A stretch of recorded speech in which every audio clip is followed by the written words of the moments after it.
Good afternoon, ladies and gentlemen, mothers, fathers, daughters, sons, brothers and sisters. Welcome to Apex Online Racing's Endurance League, season number 4, round 2, for 2.4 hours of Daytona. My name is King-Kodiak and I'll be one of your commentators throughout this evening's race. Joining me in the commentary box this week, I am very happy to say, is a stalwart of various AOR leagues. I refer to none other than Doc.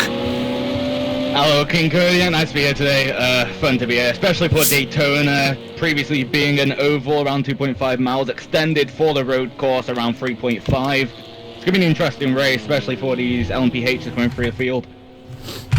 Indeed. So, we have got a 15-minute session where all three categories of car, LMP1H, LMP2, and GTE, all hit the track at the same time to get their quali laps done, so that everyone gets a fair shot, basically, of track time, yada yada yada. Currently looking at Nunu coming around in the Audi.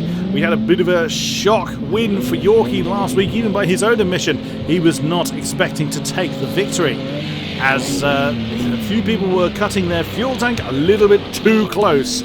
So I imagine we will not be seeing the same mistake made again.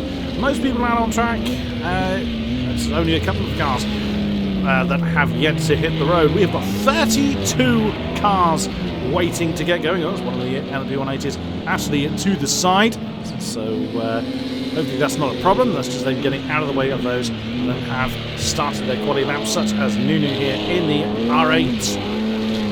Oh, getting very, very twitchy. Oops. Especially with these hybrid cars, you're not going to be seeing deployment through that middle sector coming through the horseshoe. You're going to see it coming out of turn 6, maybe coming out of the bus stop for turn 11. Just trying to get that run down to turn 1. Now, Doc is far more the expert than I when it comes to the finer specifics of endurance racing. I can blag it as well as the next man, but I've never actually been trackside. Unlike, oh dear, that didn't go well for Nunu. So he returns to the pits. Who else shall we have a look at? It's a driver we didn't get a chance to commentate on last time, Esgarki. Oh dear, he's got really caught up in a bit of traffic there. That's very unfortunate. He's in one of the Porsches, the 919s. And he got very much caught out there. He's been chased by, I think it's one of the Toyotas behind him. So that's one of the black Fords directly ahead. It's really awkward. I mean, that is a problem with the infield part of Daytona. It's not that wide. Oh, it's one of the LMP2s that he's also, whoops, he's allowed through as well. That infield section is really quite narrow, so if you catch someone at an awkward moment, you are in for a bit of a headache. Yeah, especially with the allotted amount of hybrid you have with these LMPHs, you're going to be seeing people maybe use some hybrid coming out the horseshoe if they're behind a GTE. Especially coming into that turn 4 left-hander. If you don't catch them before that corner, you're not getting by them. You're going to either screw up an LMP2 or a GTE. Indeed, indeed. Right. So let us ride on board with someone. We're starting to see some times come on the board. Some a mixture of all three classes. Who have we got on the pole spot at the moment? BIR. That's one I don't recognise. Oh, it's CVR Bird. Yes, he's in one of the Audis. Who should we ride on board with? Let's pick Van Ommen. He's currently listed in 16th in the GTE class. Now being shuffled down the field as more times come on. Trying to currently find that. He's now shuffled down to 21st. It's I feel your pain, Doc. It's quite tricky to catch. Let's jump on board with Van Ommen. He's just coming out of turn 6. Is he in the Corvette? I think he might be. Yes, he is. Yes. So very brightly coloured the Corvette. Can we jump on board with Mr. Van Ommen? Sounds perfect.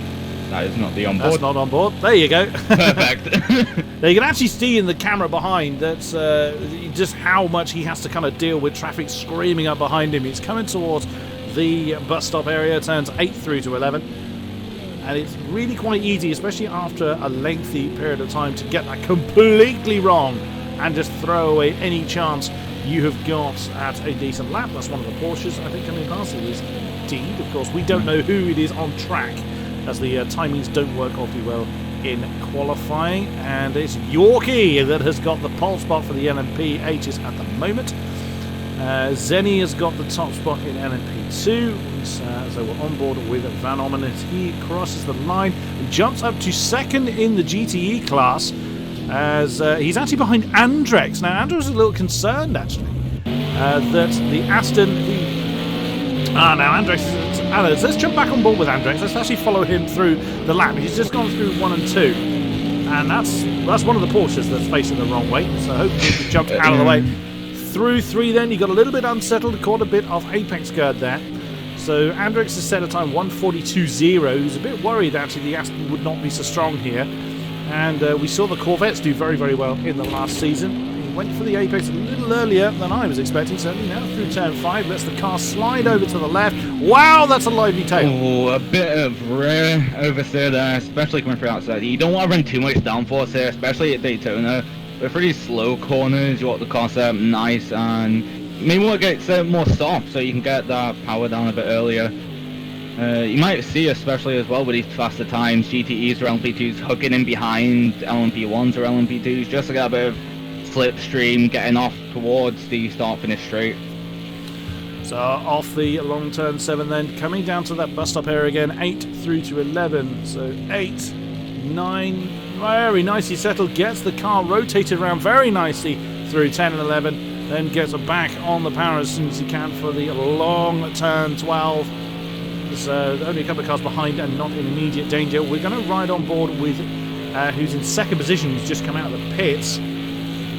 Very shortly, we'll just watch Andrex come over the line. Does he improve his time? No, he is coming into the pits. That's absolutely fine. So that is his day done. If we jump on board with second place, please, Mr. Cameraman. Is that what? That one. The TX3 Endless. Now, Endless was leading the way in the Audi. If we jump to the off-board for the time being, for Endless, there we go. He's just gone past an M6 that we didn't really see last time. But I think we saw one M6 last time around. So we'll hopefully catch up with who that is very, very shortly. Welcome to all those in the chat. Glad to have you along for this qualifying session. I'm very surprised with the speed that these Audis currently have. From what I heard with racers for these LMP1s, the Nissan is meant to be a bit faster for these straight lines. Maybe the Audi just has better hybrid coming out of turn 6 at deployment, or we might see it in race that the Nissan can just maybe run a bit longer on fuel with the hybrid that it's given. Could well be. Can we bring up the speedo, please, Doc? Give us an indication on... Sounds good, buddy. Now, the deployment is completely gaga on the spectator cam, I'm afraid. Nothing we can do about that, but it gives us an indication of how much fuel they're running. Endless then starts the lap. Let's jump back on board with TX3 Endless, please. Oh, wow, and you saw the tail really slide out there. This is what it looks like from his perspective. The Corvette does have to get out of the way as Endless is on a flying lap. That does not apply in the race, any different class, as we'll go through as the race progresses. The Corvette would not have been obliged to get out of the way of Endless if that was in race condition, but never mind. Through 4. Heavy on the brakes, hard over to the left-hand side, and sweeping through the apex of turn 5. Wow, you've suddenly had the stream pop up there, Doc. Now, heavy on the brakes again, catches the apex with 6, gets a little squirrely on the exit of that as he comes back onto the oval side. As he hugs very much the inside line, staying towards the apron through this section. Foot absolutely nailed. It's difficult to tell when they're pushing in the Audi because it's such a low groundy engine. And I think he may well have actually backed out of that because of where the Porsche was, which, you know, it's a little bit unfortunate. But he's going to get back on the gas. I don't think he's going to improve them from 127.9. Doc has had a headset malfunction, so he's going to hopefully sort that, and he will be back with us as soon as he can. Now, I would imagine Endless probably does have enough fuel on board for another flying lap, although it's going to be cutting very, very fine. So let's follow him through as he tries again, and what he does there, he really sweeps through the whole turn 1 section, so that he's got a sort of a nice flowing arc as opposed to heavy on the brakes. Oh, that's done that one. He caught up to traffic coming into turn 3 rather, and that is the end of. And he's lagging around everywhere. I would say he's now put his car onto the infield. Dark, if you can hear us, we'll pick up somebody else on the off-board camera. Hopefully he can pick up. Hopefully he can hear us. We got Lucas. Off-board cam for this one, please, Dark. There we go. Right, what we'll do, we will run through our positions very shortly. There's a bit of lag going on there for Lucas as he's catching up to one of the Corvettes. Again, the Corvette getting out of the way. Oh, now both of them are on a hot lap, and the Corvette spun it. Oh, goodness me. That's might be a few words said about that because there was a bit of a tap between the two. So whoever that was in the Corvette may well feel a bit aggrieved by that. But it certainly wasn't intentional. It's just possibly a little bit clumsy there. But never mind, Lucas is carrying on. He's heading towards 8 through to 11, that bus stop section. He's got a little bit of traffic in there. It's a Porsche, I think it's 2. Oh, the Porsche and one of the LMP2s in this case we get. Back onto the long bank, turn 12. Lucas only 5th, 128.702. And the Porsche staying well out of the way. All of them on hot laps, as indicated by the fact their headlights are on. If the headlights are on, they're on a hot lap. If they're not, they will not be getting in anybody's way. He jumps up to 3rd with a 128.159, just 4 and a bit tenths. Whoa, that's determined coming through turn 1. He held it though. Well, I'll give him that. So Yorkie currently still the pole man in the LMP1s. We've got just over 2.5 minutes remaining. There is Endless on another flying lap. Or he's certainly out there. So you see his headlights are not on, which would indicate he's not on a flying lap yet. So this is probably his out lap, of which then we will keep an eye on his times as he... I actually lost track of where he was for a second. He's actually coming through the bus stop, as we can see. Endless, 2nd, 127.1. Oh dear, that's me banging a tray on my desk. And that should be me back. I'm very sorry about that. Technical difficulties for the dock. Endless currently 2nd, 127.918. Just 2 cars within the 127 bracket as we are less than 2 minutes ago. Let's quickly run through who is where. Endless turning on his lights to indicate he is starting his hot lap, and away he goes. Lucas, as we saw, is 3rd, 128.159. Nunu in 4th. A great effort there. He really struggled in Monza last time out. 128.180, just a few hundreds behind Lucas. Now 5th, Doc. I believe that's warm tyre in 5th position. It is indeed. He's in the Toyota, and he's. I believe that is our highest Toyota currently. The rest, I believe, are Audis further up in the field. With the exception of Yorkie, I believe Yorkie is a Toyota. We just jump to him. Yes, indeed. So the poleman is a Toyota. Then 3 Porsches, warm tyre in the next one down. Then is Bird in 6th position, 128.677. In the next Audi. Oh, he's had an argument with something. Looking at the side of his car. And then 7th is Esgark in 130.499. That's one of the Porsches. Then 7th has just changed hands. We just jumped to that. Oh, it's Llama. That's a name I don't. Whoops! And again, we're seeing a few people kind of really sliding their car around turn 1. Llama then 7th, 130.044. 9th, that'll be Spudbuster in the Porsche, I think. Yep, 130.580. Also, Deepa Zanchik that returns to us, 131.124. It is indeed. That's he's up to very unhappy Porsche. He's struggling there a bit, but there's still a little bit of time to go. Zenny still leads the way in the LMP2s. And, oh dear, having an argument with one of the Porsches indeed. That's brought that rather to an end in the bus stop section. So, Scott in 2nd in the black Ligier 3rd. Joey is what he's referred to as, Jury Steenberg. 4th is Ultimate, Ulti, as he's otherwise known, and he's right in the midst of some GTEs. That's a slightly unfortunate place to be caught out. 15th is WhatsApp. Or 5th rather, is WhatsApp 136.864. And Gwegwin is the 6th LMP2 with Bo Raging Beard, beg your pardon, is the 7th and the final LMP2 in 7th place. Leading the GTEs is actually Leon the sick one in the Corvette. Oh, he's had an argument with something as well. Andrex just knocked down to 2nd in the Aston. And qualifying is now done. The checker flag is out. Dawu is in 3rd. He's in a Corvette. He's just coming around turn 6. with the Hunter. His name finally appearing correct on my screen. He's also in an Aston, an airborne Aston. That's a very dramatic way to end your qualifying. It's Cornwald in 5th place in the Porsche, in the lead Porsche. Bo in 6th in the lead Ford. And then it is Van Orman, as we were looking at earlier, in... Oh, is he in a Ligier? No, that is beg your pardon, the Corvette. Yeah, that's the Corvette. Now, that looks like a Ligier. Oh, he's on top of one. Of course, they're in the same pit box. So that really confused me for a second then. Van Orman... Is that what that was?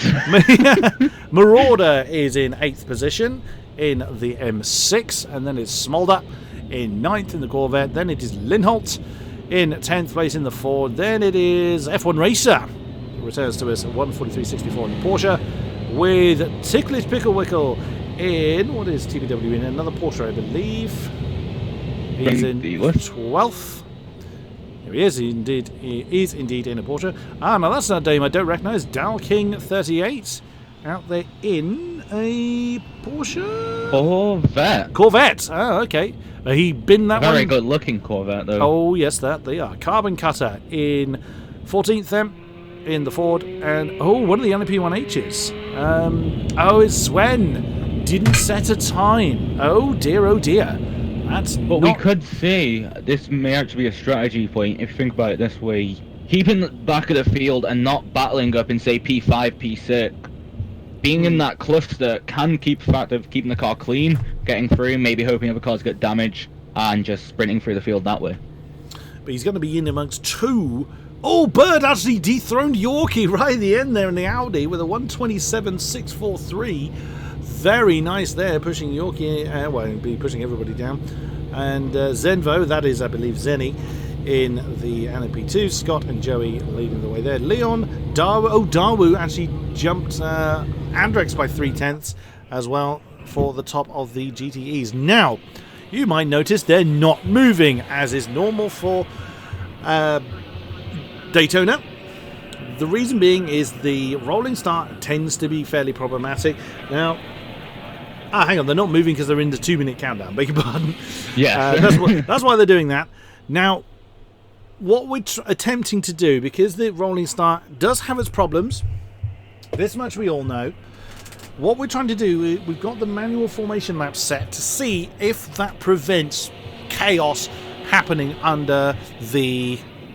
I forgot to grab the qualifying. Did you grab the qualifying results, man? I've just grabbed them now. Cool. So everything in the list should be their correct positions right now. So what's going to happen here is that if there is trouble in the rolling starts and people get damage, what's going to happen is every single car, irrespective of whether they need to pit for repairs or not, are going to return to the pits. If that happens, Doc is going to jump down to our drivers and read out the correct qualifying results so that the grid is reformed and the AOR manual rolling start can then take place. If no one goes to the pits, i.e. if they've managed to survive the rolling start, then we will carry on as it is meant to be. So we just have to wait for the 2-minute countdown to end and hope that the game behaves itself. Yes, especially with these rolling starts. Especially if you get damage in these high downforce cars, you do want to pit at the end of the day. You don't want to run through the rest of the field with maybe 1-2 front aero damage. That could drop your straight line speed to 3-5 kilometers an hour, which on these straights is a big thing. Well, they're underway. Now, it's interesting that the game has actually put them single file. Usually the rolling start puts them 3 wide, which is usually where the problem lies. I've just got race complete. Oh, that's a problem. Now it is going green through the infield. Can you change person, incidentally? Because they are weaving, so they have control of their cars. Yeah. Yeah, you can. Let's have a look at the LMP2s. Make sure they're okay. No, that's Denny. He looks okay. The LMP2's weaving. What we're also not seeing is anybody flying through to try and get through the field to get through the pits quicker. That's usually an indication that there's been trouble. The LMPs look okay, the GTEs look okay. We may well have a rolling start, first time at Daytona. Now that is going to be an achievement if we do manage to do that. It doesn't look like anybody's in a hurry to get through the field. The cars look in the correct shape. Now, of course, the GTEs will back off a bit. If we can bring up the map and the speedo, please, Mr. Doc. We'll keep those handy. Now, you see that the three classes will split into three distinct areas, just so we can cover the start of all three classes.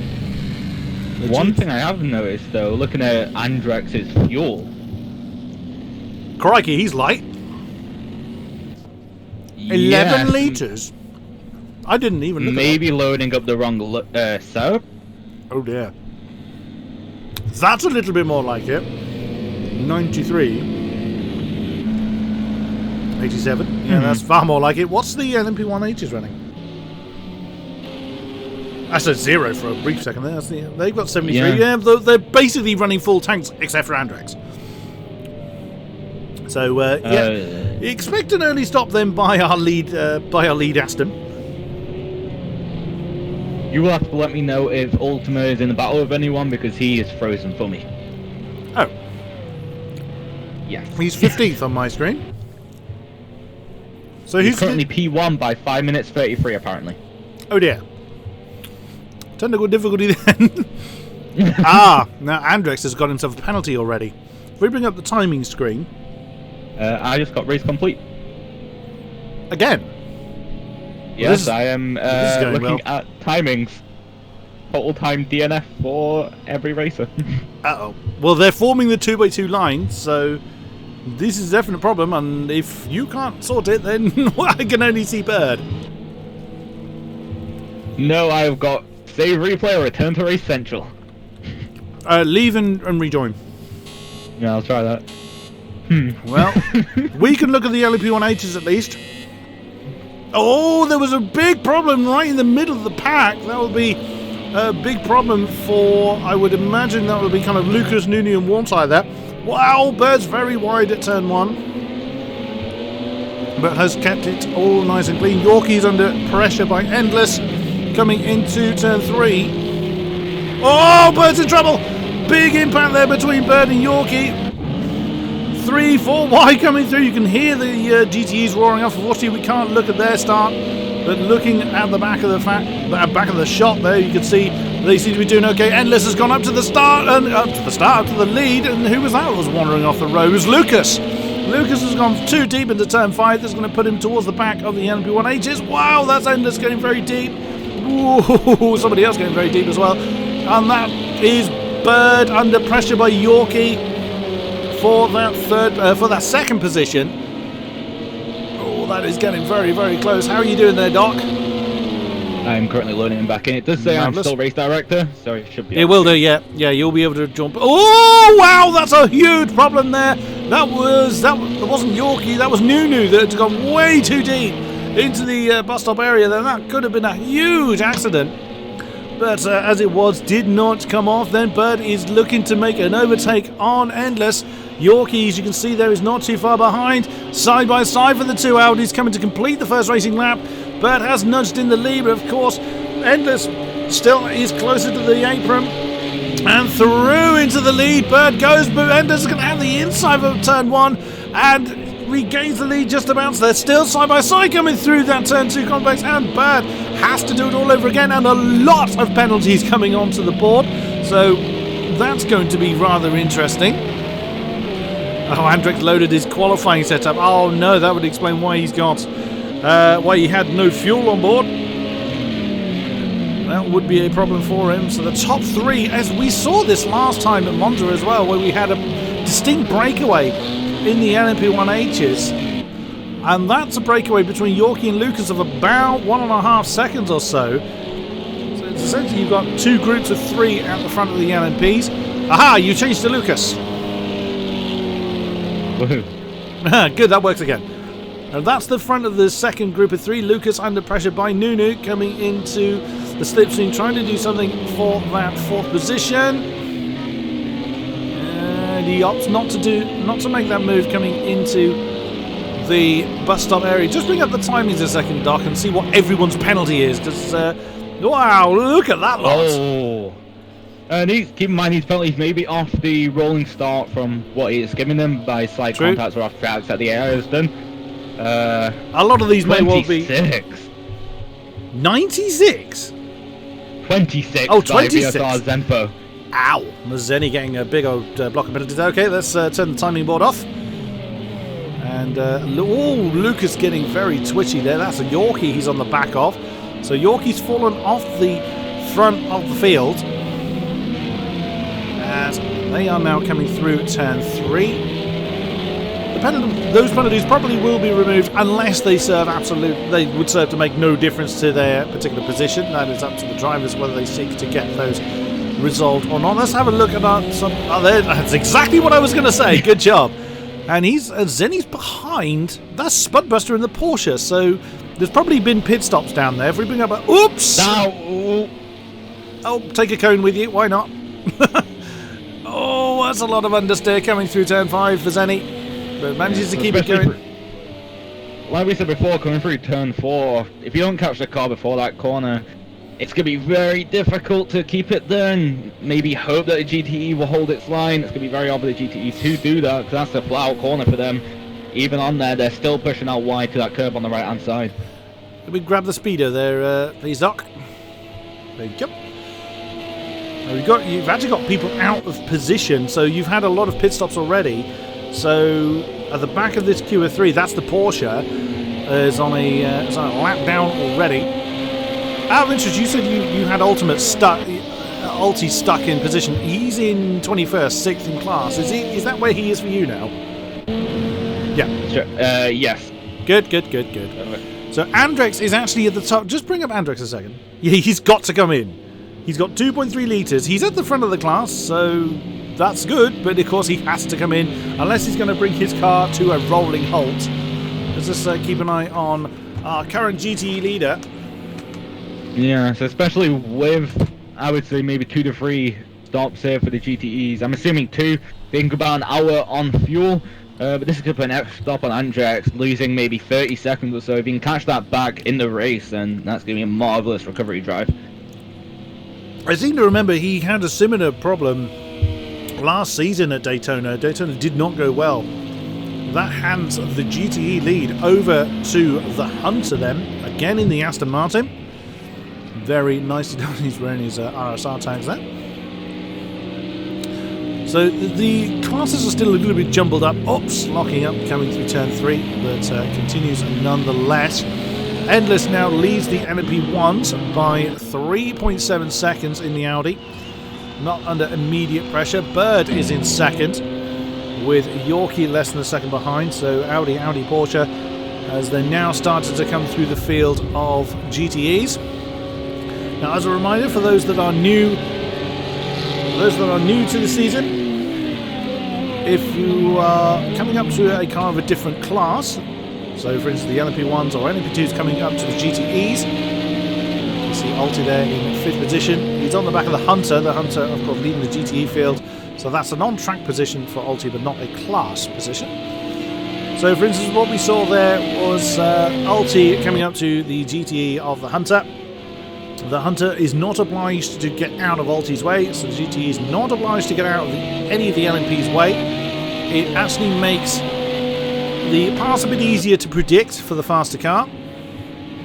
So it is up to the GTE, or indeed the LMP2 against the LMP1s, to hold their line. It's up to the faster car to work their way around. That's Cornwald on the back of Guegwin for the GTE class lead. There you see the Porsche.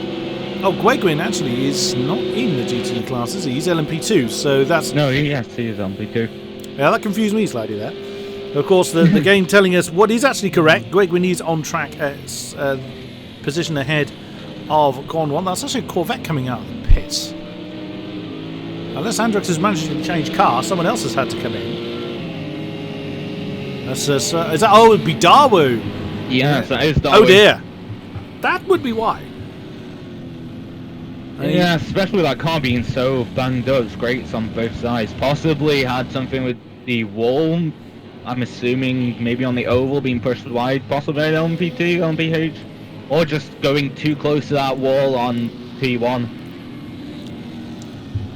Indeed. So now Darby is having to get out of the way for those particular GTEs. That's because he is under blue flag conditions there for a car of same class.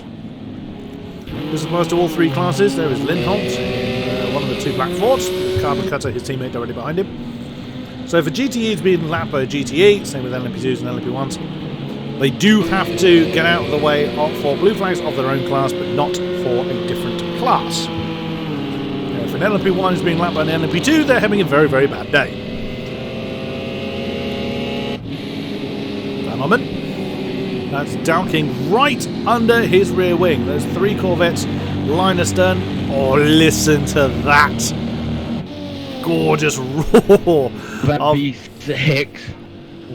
That is something that Chevrolet do very, very well. Let's get on board, actually, with Dowking whilst he thinks about this one. As Alti's actually brought his LMP2 in, so his race is going from bad to disastrous. And pretty much almost everybody has got a penalty of some description. Dowking, oh, he thought about an outside move, but that was really well defended there by Van Orman. Both cars coming down the gearbox quite nicely. Dowking thinking about that's very risky to try and move through that twisty section. Oh, again, he positioned himself where it looked like a dive bomb on the entrance of turn 3. Could be just making his car very obvious in the mirrors of Van Orman's Corvette. Yeah, that's what we could be seeing, especially with some of these moves, maybe lining them up to make it look like a dive bomb, forcing the guy in front of you to outbrake themselves, going off wide and possibly picking up a free position, playing a bit of mind games here. Might be one of the strategies. Indeed. Now Dowking actually backed off. He took a safer option there. He backed off to allow the LMP1 through because they were coming through. Well, they were coming up to turn 5. But Dowking not able to make the move on Van Orman at the moment. 2 hours 15 to go. Long, long way as one of the R18s comes past. We jump to Van Orman. I've forgotten who it is that's running the M6. Oh, it's Marauder. Yes, of course it is. He's running the Stars and Stripes liveried M6. It's the only M6 in the field.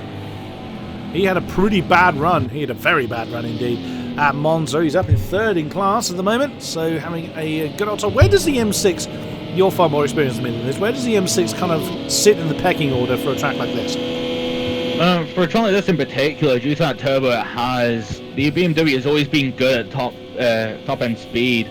Maybe not as good as the other cars like the Corvette. The Ford may outclass it in this, but I believe the Ford is better at downforce. But this BMW, due to how big it is, how big that engine is, where it is positioned. Whoa, that was Dowking. Oh no! What was that was bouncing around?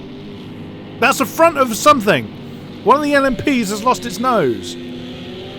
One of the LMPs has gone. One of the LMP1s is in trouble. Yeah, I'd be doing exactly the same thing. We don't know who it was. Now I think it's Yorkie. It's Yorkie. It is in 6th. He was in 3rd. Yorkie's had a massive moment, and that's a very reshaped Toyota. He's got to do a whole lap like that because he's now coming through turn 4, and yeah, he's going to struggle to turn that in any direction. Yeah, you're going to be seeing here, he's going to be letting the other cars by due to the fact that he won't be able to keep that car safe. He's lost all the front downforce he has, which may even got some anti-roll bar damage. Now, we didn't see the impact. We just saw the bit of Yorkie's car bouncing along the road. So that is going to be horrible to drive. Taking over the lead, we do have Endless still coming through. The GTE field passing the Porsche. Yep. Who does look still slightly rearranged. Possibly got into some issues with a wall or another car. Could well be. As he leads the field by 4.1 seconds over Bird. So there is Brzanczyk. He's not too far off the back of Garki. That's how I'm pronouncing it. Apologies if that's incorrect.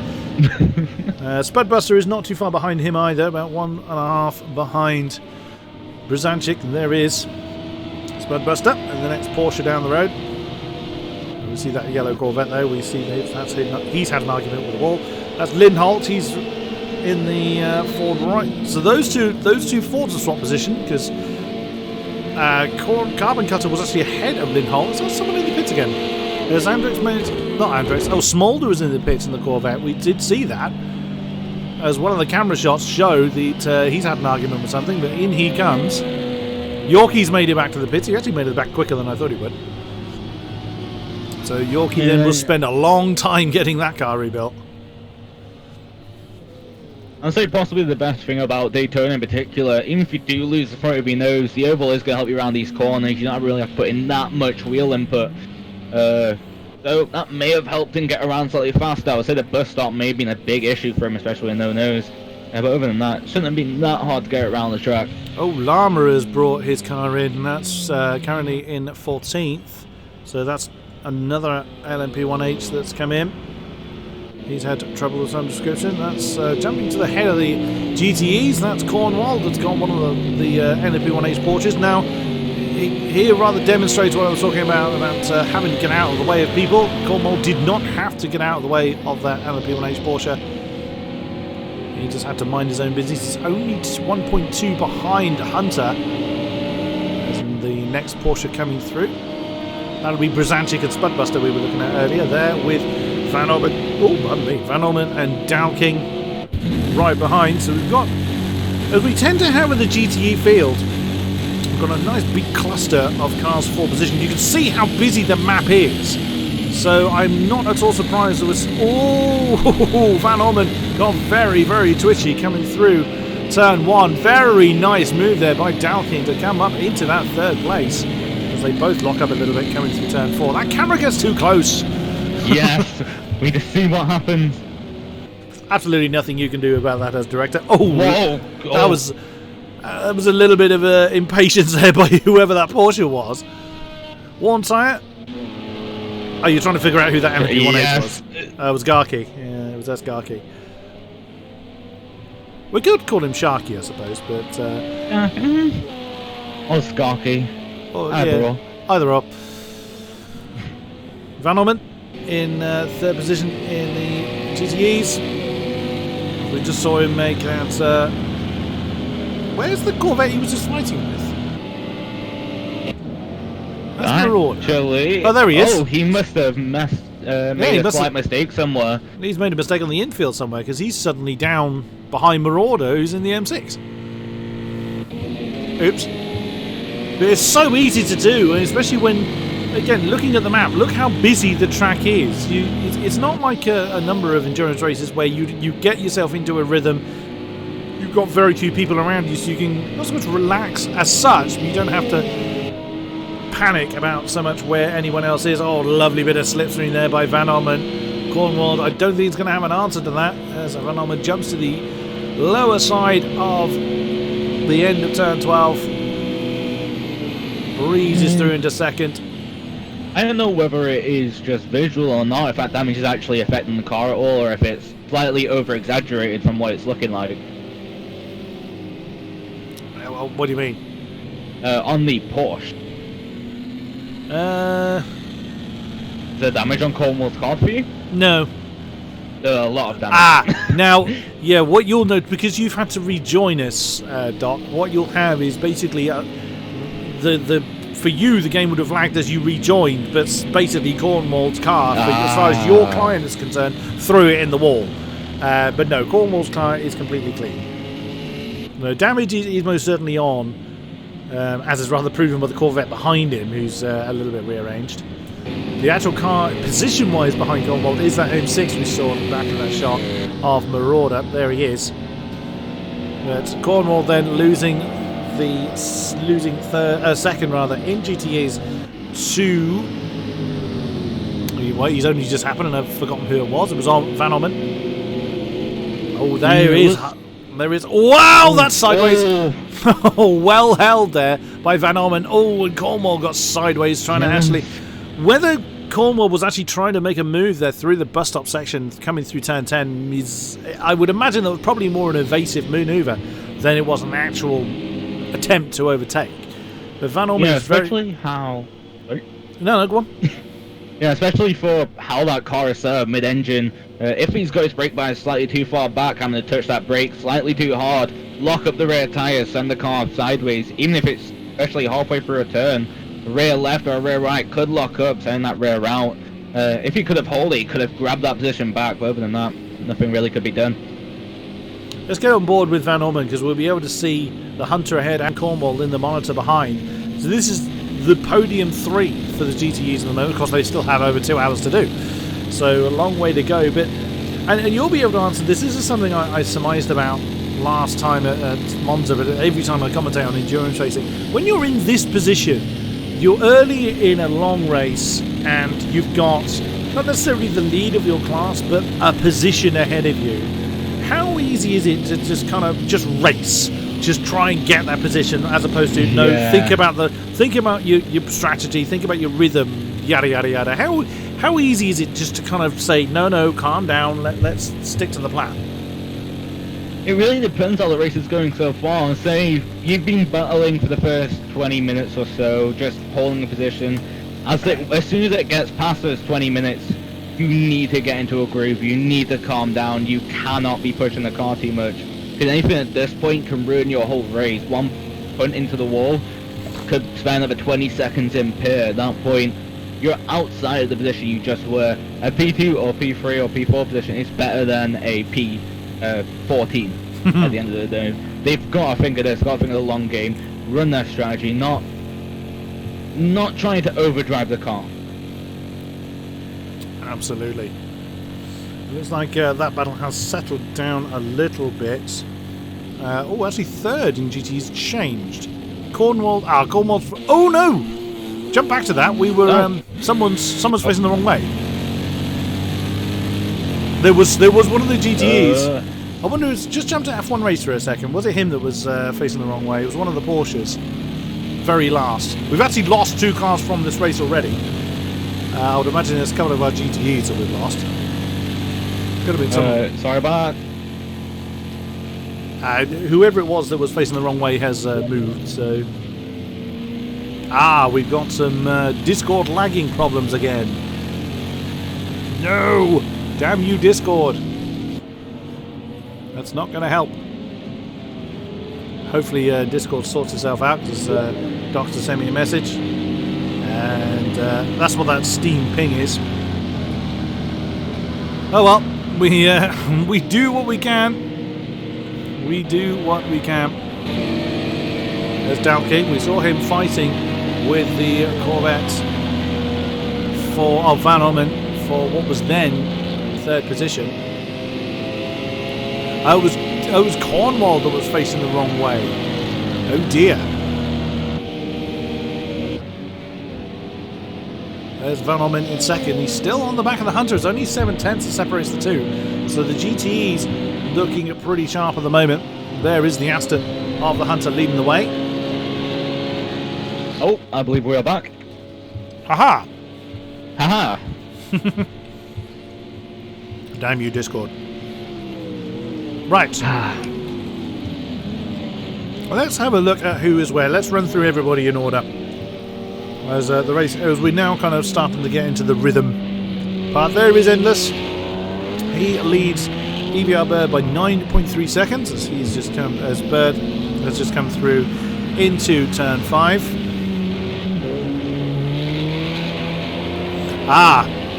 Thank you, Dan. Dan has moved the location server on Discord, so hopefully that will settle down. Oh, perfect. There's Bird. And then 3rd is Worn Tyre in the lead Toyota. So the top 2 being Audis. And the Worn Tyre in the lead Toyota coming into... Oh, Sven has actually brought his car in. There is Lucas. He's only 3 seconds behind Worn Tyre, so he's not too far behind there. Nunu having a much better race this time than he did in Monza. That is... Ooh, yeah, that's Impact. Yeah, I thought it would be. That was someone trying to actually get back. I wonder if that was... Was that Yorkie, I wonder? 13th, please, Doc. Yeah, that was Yorkie. Yes, does it look like. He was pushing a bit too hard to try and get on with his recovery drive. Yeah, at the end of the day, Yorkie being a 13th, nothing really that he can lose. Possibly try to push that car faster, try to get hard, try and get those top 10, those points at the end of the day. 1 point is better than 0.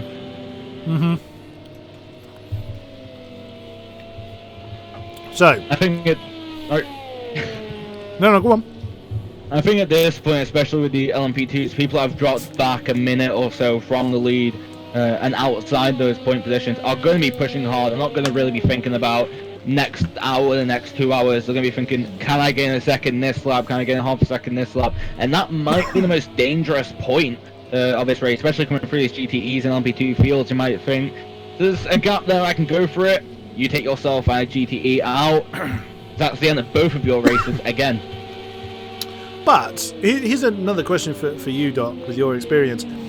If you're in a position like Yorkie is, where he's making a recovery drive this early, is it not better to try and really push now when you're not really full of fatigue? Or do you really, or is it realistically better to still stick with your rhythm even if you're trying to recover? I would say right now, due to it only being 25 minutes in, I'd say right now is possibly one of the worst times to push. The cars are still clumped up. It's not massive gaps between cars. Cars, especially GTEs and LB2s, they're still battling.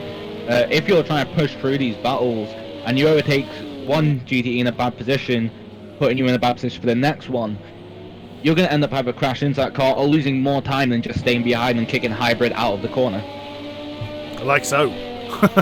So Yorkie really did have to hold back through that infield section. You could see he was looking for a way through, but he opted for the safer option to wait to get back onto the banking and then press on properly. So we got to Wall Tyre, who is currently in 4th. 28 seconds of lead. Oh, is he just actually coming through that same pair? Oh no, that was probably the Hunter that he's just jumped past. Oh, a little bit deep. Come back. Now, slower cars are allowed to come past the quicker ones as long as they don't hold them up once they do so. But with the speed difference between LMP1 and 2, that's fairly pointless to do. But the speed difference between LMP2 and GTE is not so drastic, so you might see GTEs jumping back ahead of an LMP2 if they just had a big moment and slowed themselves down. Would you say, Doc? With the way the GTEs and the LMP2s have been set up in this game in particular, now that the time has increased of when previous test seasons, of that gap maybe only being 4 seconds, now extended to around 7, especially for a track like this. I wouldn't say a GTE is going more likely passing front. If it happens, a bad issue, say coming through T1, you're more likely to be watching out for the car for it to come on track rather than pushing through, trying to get through and possibly having a contact. So Wall Tyre then is 3.5 down from Lucas, 9.7 ahead, well, around about 10.5 now from Nunu. Has Nunu just had a problem? Oh no, Doc's headset's gone again. And Gwegwin's in the pits. We've seen a lot of pit stops at strange times, but this race has been a rather unusual one for Daytona. Oh, we just saw there at the front a couple of people having a bit of a battle. So ahead of Wall Tyre, I can't quite see who that is. He comes around the shot, that's one of the Audis. That's probably Lucas actually. So he's gained time on that Audi because they were battling with the LMP2. This is of course all part of endurance racing. When you can, Mr. Doc, if we can look at Nunu in 5th. Nunu's lost some time. So Nunu made a mistake last time around looking at the lap times. Oh, you saw how that LMP2 really understeered there. Coming into turn 6. Hopefully Doc will catch up with us soon. Hello, Berserker. You're on holiday at the moment. Oh, I see.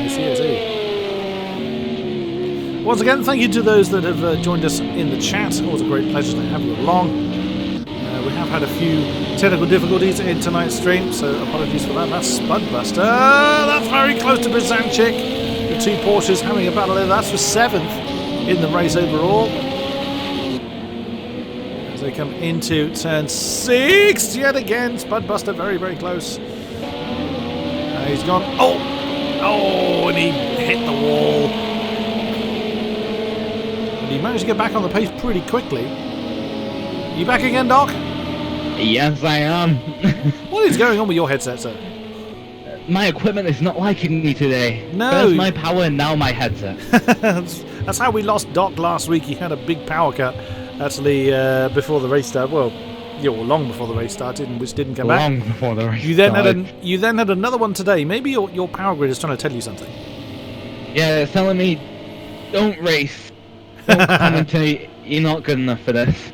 Absolute nonsense. Absolute nonsense. Let's jump up to where Nunu is. Oh no, that's not Brzancic. That's Buster's coming around. That's one of the LMP2s. So I thought that was a passable position. Oh, and again, it's so tempting to do that. Just come off too. Oh, there's been an incident behind them.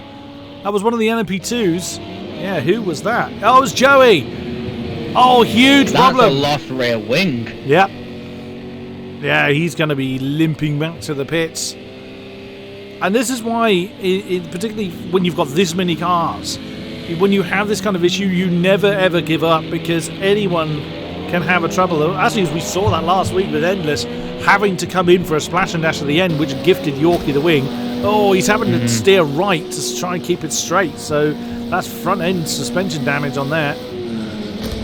That's going to be painful. Yes, especially possibly the benefit coming out from Yorkie getting that front aero damage. You're not really getting any front aero, especially if you've got a rear aero damage. You're going to get a lot of oversteer for his fast stuff, especially coming down through the bus stop and through that infield section. That rear is just going to be so unstable. Absolutely. It's well, Endless is indeed coming up to that bus stop section, enjoying being completely challenge free at the moment. He's really, wow, he is not letting up at all. Really pressing on. Let's have a look at where Nunu is in 5th position. There he is. Oh, he's having an argument with an LP2 in the middle of the infield section, coming through turn 5. It's one of the Thrustmaster liveried LP2s. And he carries on his merry way. 14 seconds down from Walton Tyre, but a comfortable 22 seconds ahead of Garkey in 6th position. Looking now over towards Yorkie, he is now back into the points. Oh, wow, he's up to 9th now. So he's really pressing on. He's setting 129s, which is leader's pace. I did see a 27 from Endless a few laps ago.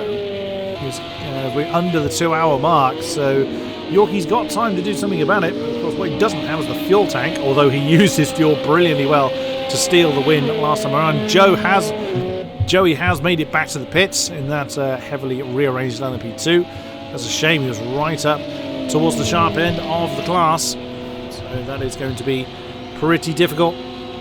What we may see as well, though, Yorkie may have pushed long enough for that LMP1 where he doesn't have to make that splash and dash that some of these LMP1s might have to make. Yes, he's still got that long time with that repaired front wing. But he may not have lost as much driving on the pit lane, depending on how far his LMP1s can go and how well these guys can conserve fuel.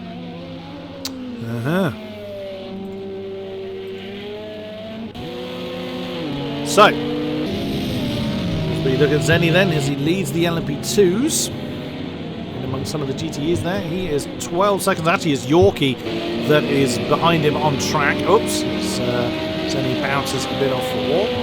Yorkie's got he's got a minute to gain to get to Spudbuster. So, he's got a long old gap to gain there, but anything can happen.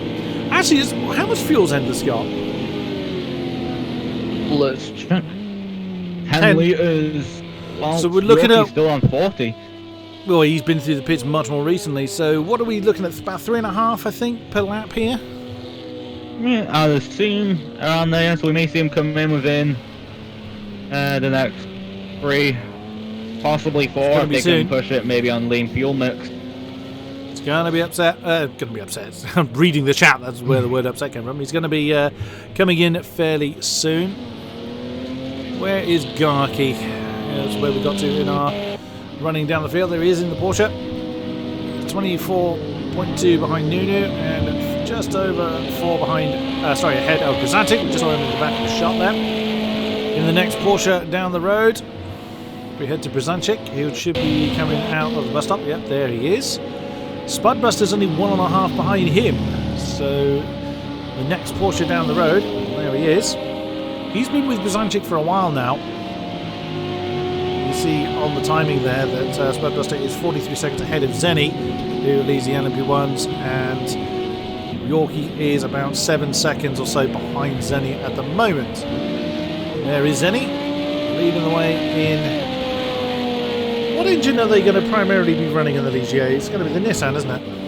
Yes, the Nissan. I would assume still, if it's the same as last season, it will be the Nissan. But looking real quick at Endless's fuel, he's only got 10 litres left. But look at the rest of the field, they've got about 20 or so. That could be the benefit of not running up front, staying in that slipstream, conserving fuel. It may, as well, that splash and dash may longer be an issue for these guys that are sat back in slipstream, not having to save fuel. Could well be. Scott in the second in the LMP2s. He is quite a way off the lead of LMP2s though. He's about 25 seconds off the back of Yorkie, so that +6 for the class lead. WhatsApp, it's another 15 or so seconds down the road. Minding his own business there in third in class. Then it is Llama, who's been in the pits already. Llama's actually in an LMP1.8, so that race has gone disastrously bad for that Audi. And Sven was in the pits an exceedingly long time. So that's, I think, the last of our LMP1Hs. It is indeed. So that just shows you how bad it's gone for them. There is Ulti, who is fourth in class for the LMP2s. And I believe that is our last LMP2. No, Joe. LMP2s remaining.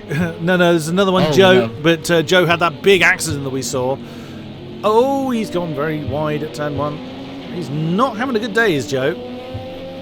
No. So he's actually right down in the midst. He's 23rd overall, so he's actually behind 7th, which is Ticklish Picklewickle in the Porsche in the GTEs. Speaking of which, let's have a look at how they are doing. It's actually been led by Van Orman now.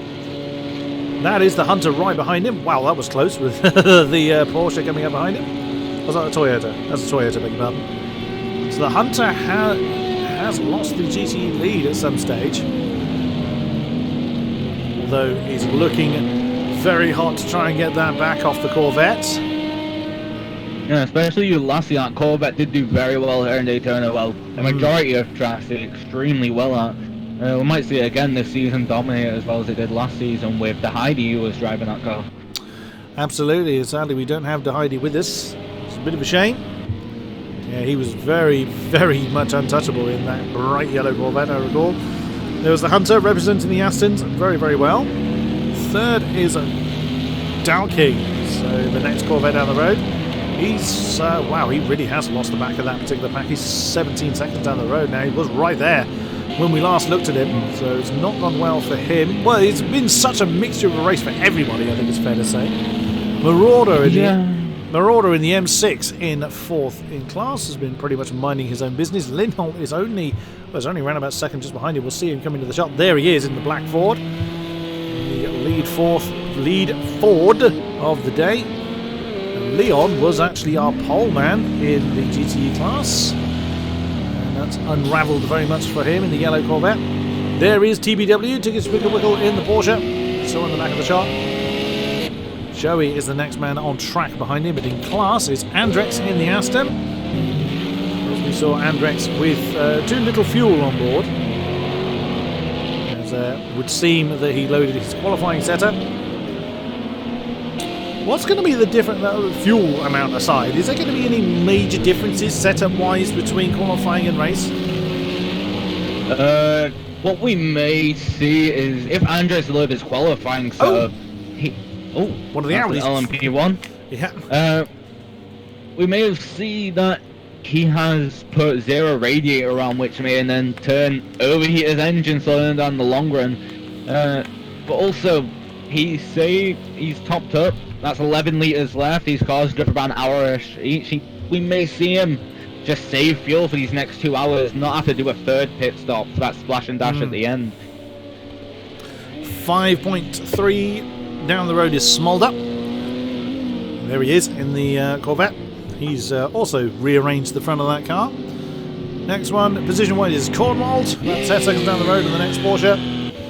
Another 10 seconds along the road is Darbu. It seems all the Corvettes, or most of the Corvettes, have had an argument with something.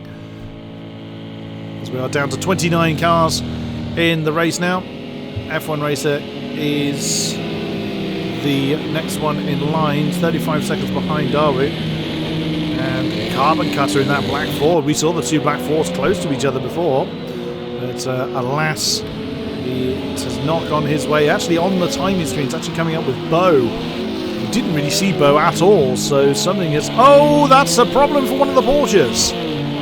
There's the Porsche there, we just see is missing the nose. Yeah. Oh, who's that? Nope. Nope. We'll find him in a minute. Spudbuster. Oh no!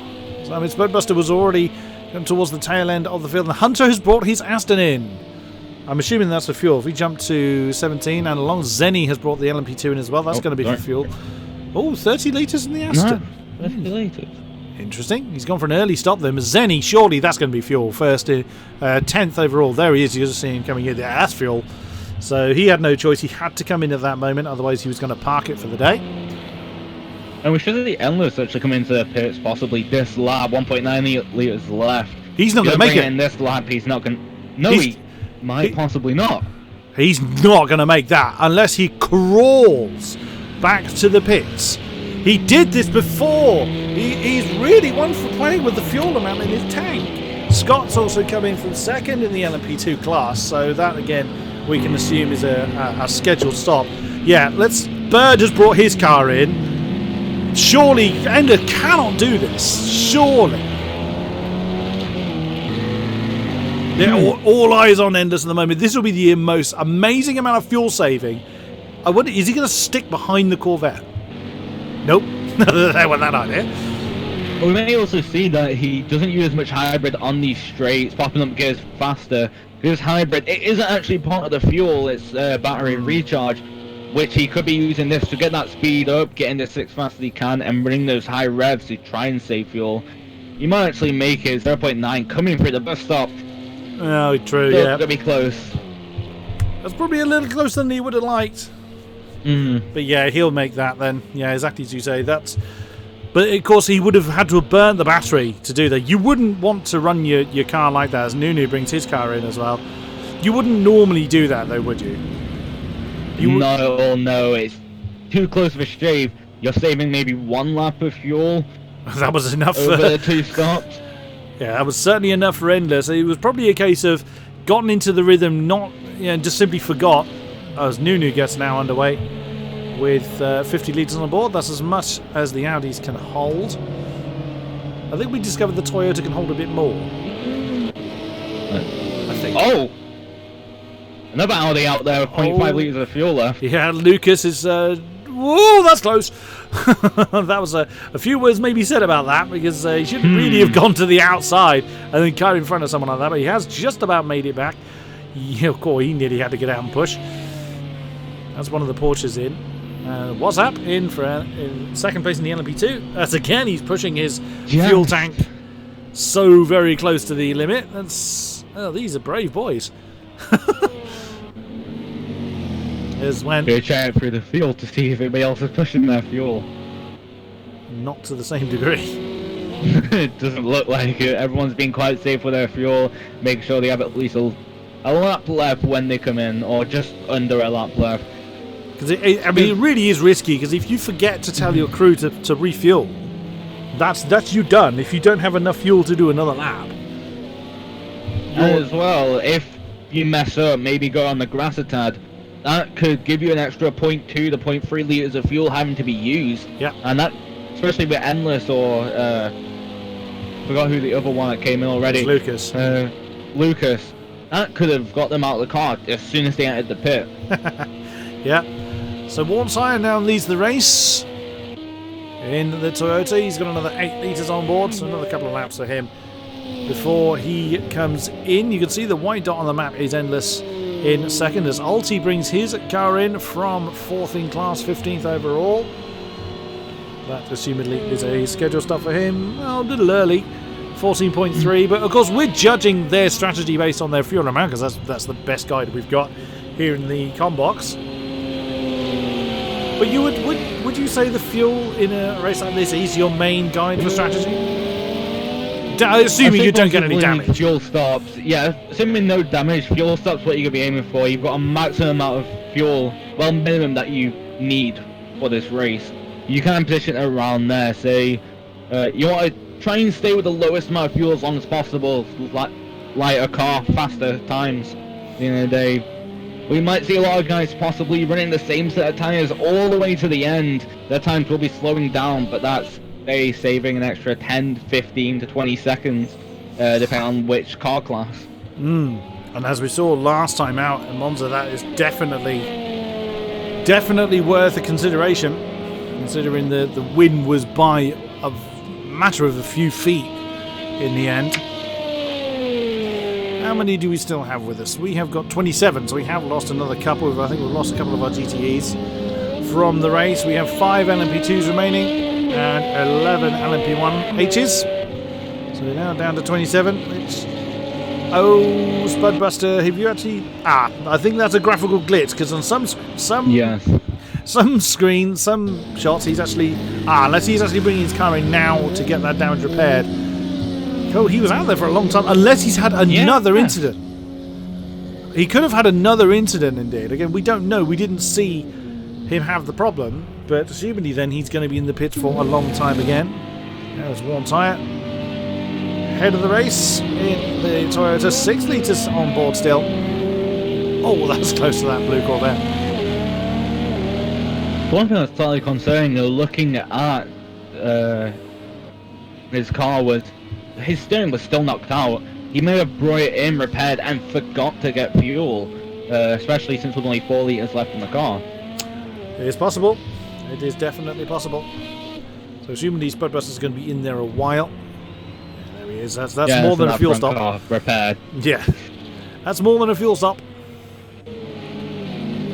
There is Llama in 10th overall. 10th in class.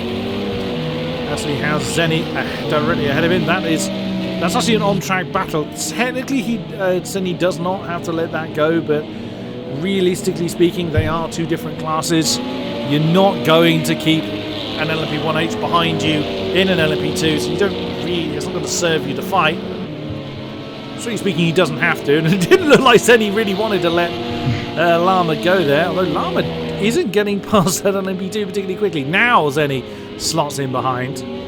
Llama may feel a little bit aggrieved by that, but that's the nature of the beast. One thing that I'm seeing though, Yorkie with an incredible recovery drive. We saw him last time a minute down from P8. He's now P8 with only 30 seconds down from P7. He's slowly climbing back up. Possibly might even catch, if he can pull back these 40 seconds within the next hour and 3/4. We may see him pull up even to P5 since it's only 40 seconds down the road, depending on how this race goes. And he's actually catching the leader, depending on time-wise, running slightly faster laps each time by. Oh, wow. Enders just did a 27.7. He's the only person I've seen so far in that, sub 128. So that is absolutely amazing pace from him. I've seen an old name in the chat there. Hello, Ranger. He was the man responsible for getting me in the commentary box for Rocket League when AOR did that last year. That was tremendous fun. Good to see you. Hope you're well. Oh, that was close. There's Joey. We saw him have that massive crash in the LMP2. He's still working his way back towards the LMP2 class because he is 5th in class, but there are only 5 of them left. He still has another... what's he got to get to the LMPs? He's still got another minute to gain before he's on the tail of Ulti. Yes. Thinking back on possibly Endless's strategy for running up to 0.3 litres of fuel, the fuel difference between the Audi and the Toyota is about 20 litres. They can run maybe 5 to 6 extra laps than Toyotas can to the Audi. That may be what he's having to do to not have to take that extra fuel stop. These Toyotas may be safe, not having to do that splash and dash. And needing that. Brzanczyk and Gark bring their cars in. Assumably then that is also for fuel. There's Garky, there he is. And there you can see the bigger tank on the board, just 62 litres on the pair of them. So Brzanczyk will fall in line behind Garky. That's 6th and 7th in the LMP1s. That elevates Yorkie up to 5th, of course, with another, what's he got, 23 seconds to gain? Well, not even that, 17 seconds to gain before he is on the back of Nunu, which will then put him in 4th. As he's still just shy of 2 minutes behind the leaders due to his earlier problems. Nunu looks a little slow there.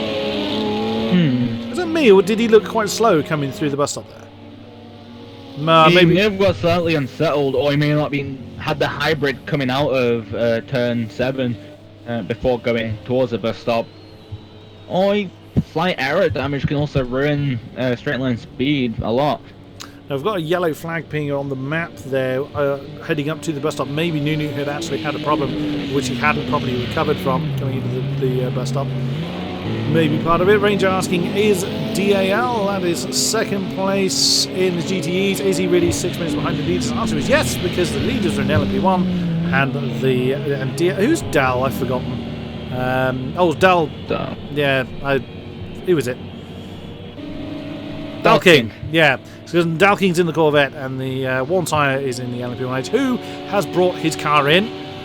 So One Tyre then bringing his... It was interesting that One Tyre went that much later than the Audi, but then the Audis have got that smaller tank. Yeah. There's Bird then, who takes over the lead. Yeah, it's because he's in the Toyota. Yes, because looking even at fuel, the difference between Yorkie and Nunu, yes, Yorkie is down 20 litres, but Nunu's only used 10 litres of his fuel tank, where Yorkie has used 50. So there's a big disparity with fuel numbers. Yes, they're running faster times, their hybrids weren't maybe better, but fuel-wise, their economy isn't that great. Yeah, I remember there was some talk at Monza about how quickly the Audis use their fuel against how the Toyotas and Porsches use theirs, whether there's actually a difference in actual MPG figure. We've actually lost another from the race. We're down to 26 now. That's got to be one of the LMP1Hs. Yep, it is indeed. We only have 10 of those left now. So, I mean, there was some talk about that. Do they kind of use fuel at a similar kind of rate, in your experience? I don't know in particular with P-cars, but I know in real life, yes they do. Fuel can be limited to the engine. From what I was aware, Audi does use more fuel because it doesn't get as much hybrid. Well, opposite with, say, the Porsche is given a longer fuel charge, but doesn't use as much fuel. It's limited by its fuel at that point. Oh, I've seen in chat who we've lost. We've lost Endless. Oh no! No! Unreal. His game crashed. That is absolutely unbelievable. From such a comfortable lead in the LMP1s. Last time he was defeated by his own fuel tank, and now the P-Cars gods have acted against him. Oh, Bird, you're getting a bit squirrely there. Braking on grass doesn't normally go very well. Oh, Endless. What a great shame. This was really looking strong for you, but that unfortunately is the nature of the beast.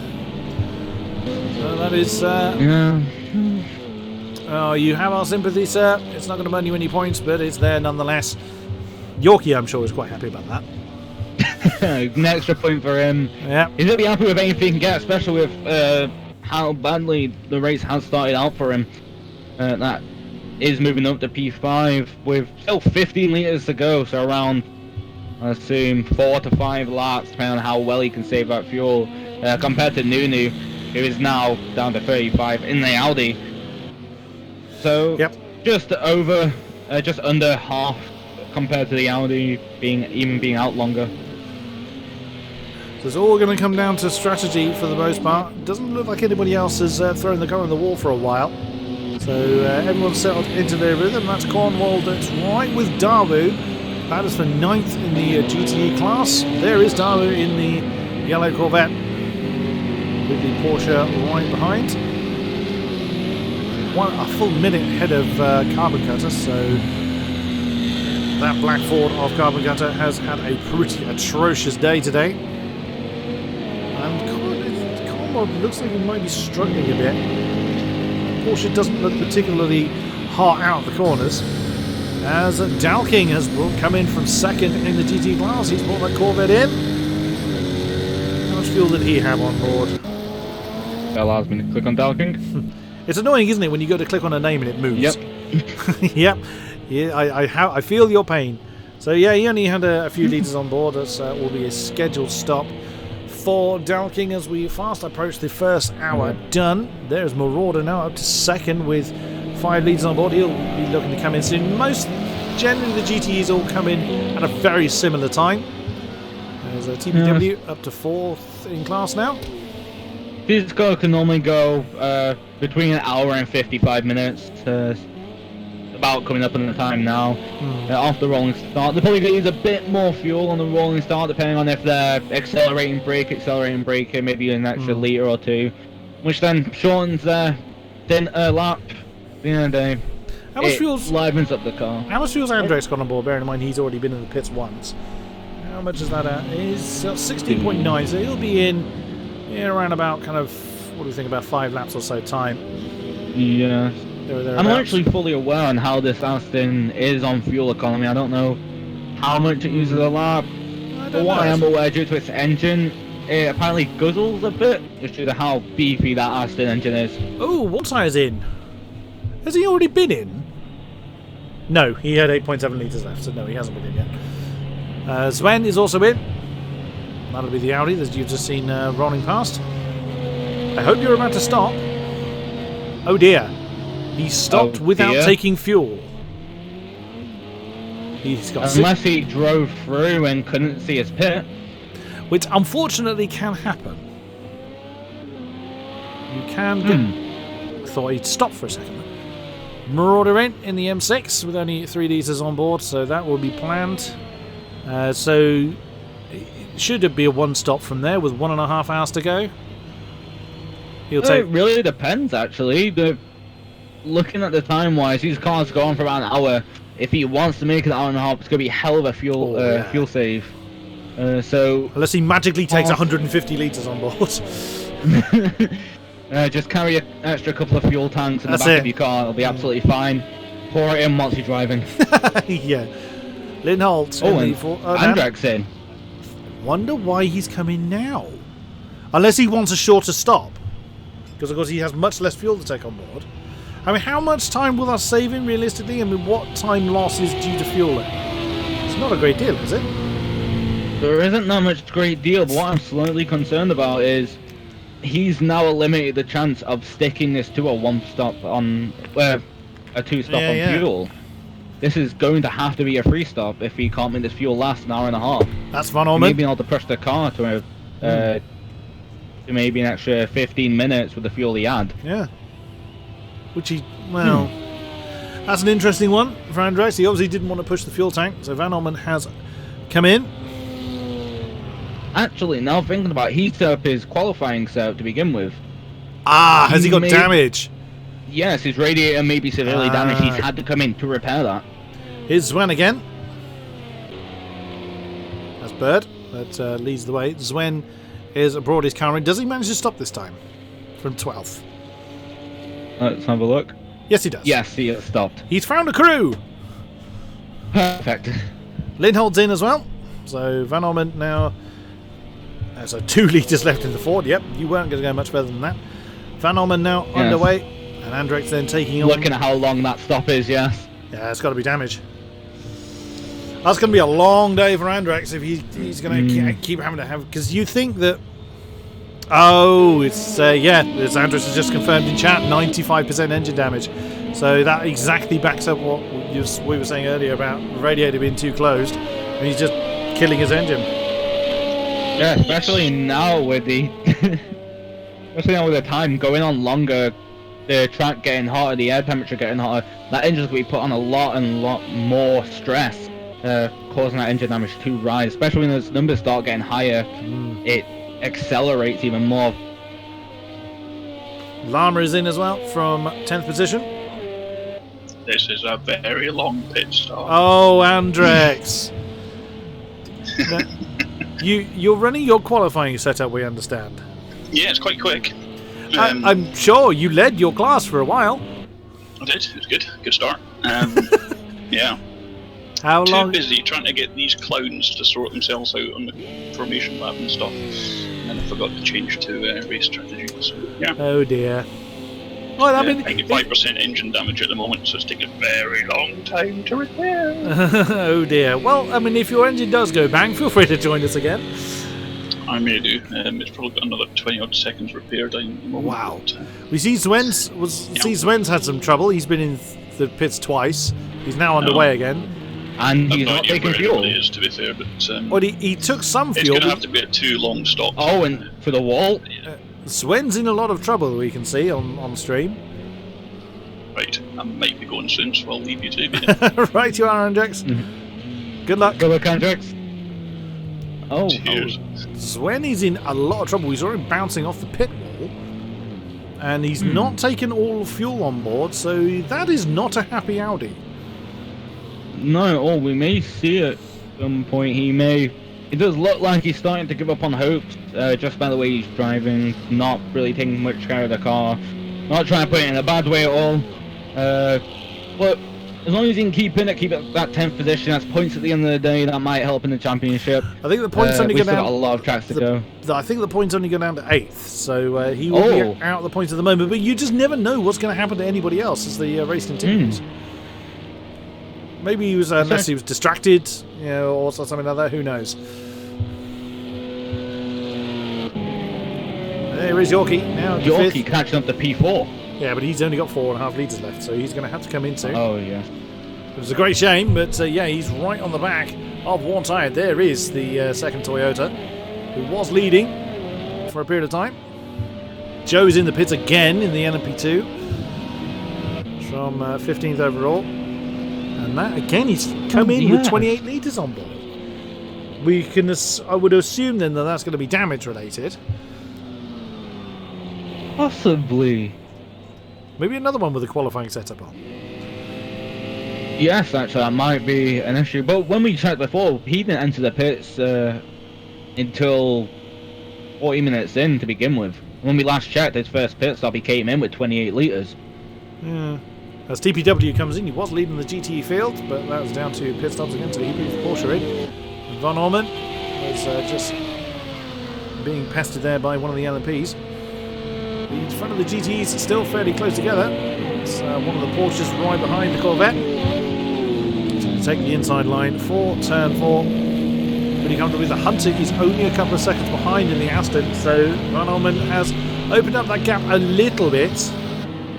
60 litres still in the Aston. What's still in the Corvette? I forgot to look. How much fuel's in the Corvette? 82. So that's quite a big difference there. Only half a second breaking these two up. So Yorkie's Looks like going to he be. may be pushing for another lap. Yeah, he's got to be. Surely he's coming in this time. Not unless he also does this magical fill it up as you're driving method that you suggested earlier. Yes. Oh, there's a Jinx out from behind the yellow Corvette. Anybody else coming in the pits at the moment? TPW, as we mentioned. He's down there in 9th, so it shows you that the GTE field isn't... GTE field top to bottom. Ignoring Andrex, but... I say ignoring Andrex, not meaning that disingenuously, but of course he had such a huge pit stop that does really rule him out, so... The GTE fields are only separated by a minute 20, which in normal racing terms is colossal, but in endurance racing terms, that's not really as much as you might think. Yes, because all it will really take is one of these guys possibly put into the wall, messing up, having to take that extra pit stop. They're down to 10th. Yeah. That could push Ticklish up, could put anybody up. So Yorkie then, you saw him actually back off from one tyre. No point in him keep pushing his Toyota brethren. He's going to be coming in this time. There he goes. Onto the apron, slow down for the cones. And there he comes then. Great recovery drive for the Toyota. But even he needs fuel. He had 1 litre left. So the LMP are really hard pushing their fuel tank quite a lot. Lead of the LMP2s is Zenny, 30 seconds to the good, so it has been a great run for the Thrustmaster liveried Ligier. Yes. One thing I'm slightly concerned with though is these LMP1s, we're probably not going to see a large battle between them until it comes to those last couple of laps, that last stint. Especially due to how fuel economy will work. I am slightly intrigued by how long each car can go on for, because if you can push that Toyota to go 45 minutes to 50 minutes, and those Audis can only go 40 minutes to 35, that's going to be an extra pit stop for the Audis, which is going to then in turn nullify the penalty that Yorkie had to stop at the beginning. Indeed. Just as we saw at Monza, it's all going to come right the way down to the final few laps. So that's interesting to see. That's also something else I've just realised. The time gap we can see between Zenny and Lama is actually in the LMP1 class, so that's even bigger lead that Zenny has for himself. That is actually nearly a full minute. Yeah. That's absolutely stunning.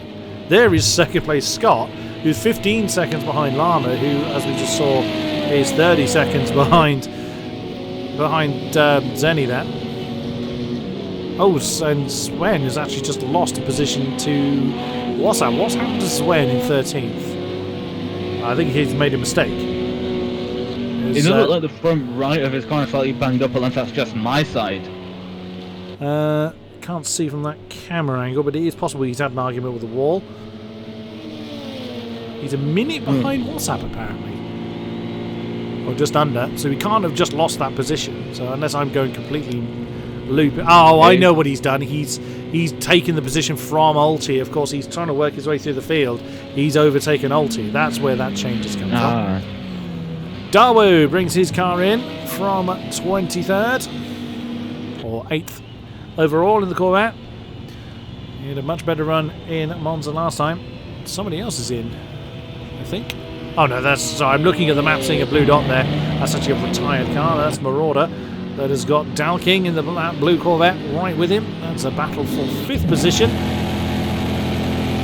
As we are on the halfway stage of this 2.4 hours of Daytona. 1 hour 20 to go. And it's been quite an eventful race. We've lost our LMP1H leader. And Bird leads the way by 5.5 seconds. Lucas he's closing in on him, and there goes one of the Audis. That's what it looks like from the GTE's perspective. You just have this absolutely roaring LMP1H fly past you. I guess you get used to it, Doc, but does it not kind of make you think, oh, there's a car there? Because that certainly would kind of terrify the crap out of me if I had an absolute missile fly past me. Does it kind of put you off a little bit? I'd say it really depends whereabouts it is. If it's going through the oval, as long as you... Best thing you can do is hold your bottom line, let those LMP2s, like so. LMP1s, go straight past. But when it comes to the infield section, if you see these guys slightly back and it looks like they're going to dive bomb you, that's at the point where you start to think, do I turn in, do I not? Looks like you're going for the corner, but this is my line. That's the point where it starts coming in mind is, hold your line unless you think the guy behind is going to outbrake himself. Yeah. It's more of damage control rather than prevention. Preventative measure as opposed to a recovery measure. Yeah, as you do the action that is going to cause you the least amount of hassle. Yes, but that's going to be a lot of talking in that room, may I say, if stuff like that starts to happen, especially possibly in the stewards panel after the race, if stuff we haven't seen comes up of possible dive bombs and best way to say it, unsafe moves. Yeah, absolutely. Only 6 drivers don't have a penalty to contend with of any description, which is a bit of a shame, but that unfortunately is the nature of a lot of those were incurred on the opening laps with what we suspect was the rolling start causing absolute havoc. It may not have caused damage, but it has caused penalties instead. So the stewards could well be very, very busy and after this one. Bird leads away. Now that lead, I'm noticing, has been ever so slowly dropping between himself and Lucas. Only 16 litres left on the Audi. What's Lucas got on board? 17, so not a great deal of difference between our lead Audis. And then it's nearly a minute down to Noonan. And he's got an identical amount of fuel on as well. So Nunu's maintaining. Actually, Nunu was nearly identical time to Lucas. So he's got the 29s on board. 28 from the Toyota of worn tyre, as we're looking at now. So 45 litres on his car. He's not long been in, as we know. And Yorkie is 53 seconds down from here, but has pitted. So he will continue. And is he going to gain? What's the overall pit lane loss just for fuel? Depending on each car, it really depends. I think pit lane, just driving through, is around 20 seconds lost. Like, drive in, stop, out, 20 to 30 seconds at most. I'd say fuel for the LMP2s, maybe 10 to 15 seconds. That fill-up is pretty quick. I'm not fully sure on tyres, because I haven't drove the LMP1 in quite a while. The LMP2, sorry. Yes, you were always a fan of the black and pink LMP2. Pinks makes you 3/10 faster. Yeah, 3/10 faster with the pink livery. So I seem to remember you did very well in the LMP2 category here last time around. At Daytona, I did well in the 24 hours Daytona special event. The race, I think it was a P2 or a P3 finish. I'm pretty sure you were right up the sharper end. Yeah, I seem to recall. So what's the lap times that people are setting? 29.3 for Bird, 30.3 for Lucas, and 30.1 for Nunu. 28.9 raw tyre is absolutely on it. One thing that those look like as well, especially usually signs being 28.9 faster than the Audi. Right now, may see the time slow down. He's still got more fuel in the Audi. That's why, that's why he can go longer. That is pretty impressive considering the Audis are very, very light, and at the moment not showing the same pace as the much heavier Toyota. A 32 there for more tyre, but you can assume that to be traffic related. But especially if it's just due to the infield, you are going to lose a lot of time if you're stuck behind any of these cars. What's Bird's fuel amount? 12.9. Yeah, there's another 3 to 4 laps still to go for our leaders at 28.7. Smolder in pits. Oh, just exiting pits, sorry. Smolder again. Fuel. Coming through the so he won't need to come in for fuel certainly, but Smolder's been through the pits a few times in that yellow Corvette. Finds himself very much in no man's land as far as position is concerned. Let's wait for the timer to catch up with him, as that I think is second place. Lucas. That's what we talk about the GTEs holding their lines. Yes, an LMP1 is behind them, but that's staying to the right and thinking you're letting an LMP pass can more than likely actually cause both of you to possibly wreck. Just hold your line, carry on out as if you're driving it without a car behind you. Yeah, because the LMP1s, well, both the LMP1s and 2s have the grip to be able to take the outside line, and it's far safer for them to know what you're going to do than try and second guess. So Smolder's only 3.7 behind TBW, so a potential battle forming there for 7th between the Porsche and the Corvette as time rolls on. Wow, 28.7, 28.6 by our lead pair of Audis. Lucas has lost quite a chunk of time. He's now 6.5 behind Bird. There we go, it's now 7 seconds indeed. So, yeah, that's unraveled a little bit for Lucas. For Lucas, beg your pardon. So Bird will be quite happy about that. As they start another lap, 12.5 litres still on Lucas's car. Bird's got a little bit less than that, but not anything too major. There's a Nunu nearly a minute behind this particular battle now. But looking at fuel numbers for these Audis, they after a stop, they're still going to possibly have to make another stop. Might not be full fuel, but it's still going to be a stop in the end of it. These Toyotas look like they are going to have to make another fuel stop, but it might only be one rather than the 2 that the Audi have to make. Yeah, that's what we saw in Monza, where the lead Audis were having to come in and they were literally stationary for seconds. They took on like 2 litres just to do the next lap. So hopefully we won't see the same thing again, but we might see them take on just a minuscule amount of fuel to close the race out. Worn tyre just 1.6 behind Nunu. He has been absolutely flying for quite some time. 32 for Nunu there, and 29.7 for worn tyre. So he'll be really pressuring for that first podium spot. There is Nunu in the Audi. Worn tyre in the lead lead Toyota, beg your pardon. Coming through 4. Coming through turn 3. I'm even getting my corner numbers wrong now. Streaming on towards 4 is one of the Ligiers. Domino would be upset with you. He would. He would, definitely would. For those unaware, these Domino, who we just mentioned, and Dark here, were long-time teammates. I refer to them as the Dynamic Duo. I refer to them as many things, but the stream-friendly version of the stream-friendly name was the Dynamic Duo. Audi is about 2 litres per lap, so they'll have 2 more stops. Thank you for that, Brandon.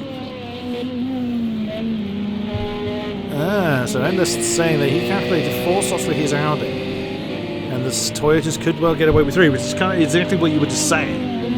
There is Yorkie, getting past one of the Corvettes. 29.1 for Yorkie last time around. 28.7 for Lucas on that last lap.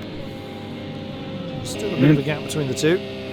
These Toyotas maybe realising the fuel they have can take them one more lap. They may have already done fuel numbers for Audis due to their previous testing. It's always best to know what the other cars can do, and it may just be now setting in that they don't have to do that splash and dash at the end and to push harder to try and go for those wins. Maybe try and get out Toyota 1-2. Absolutely.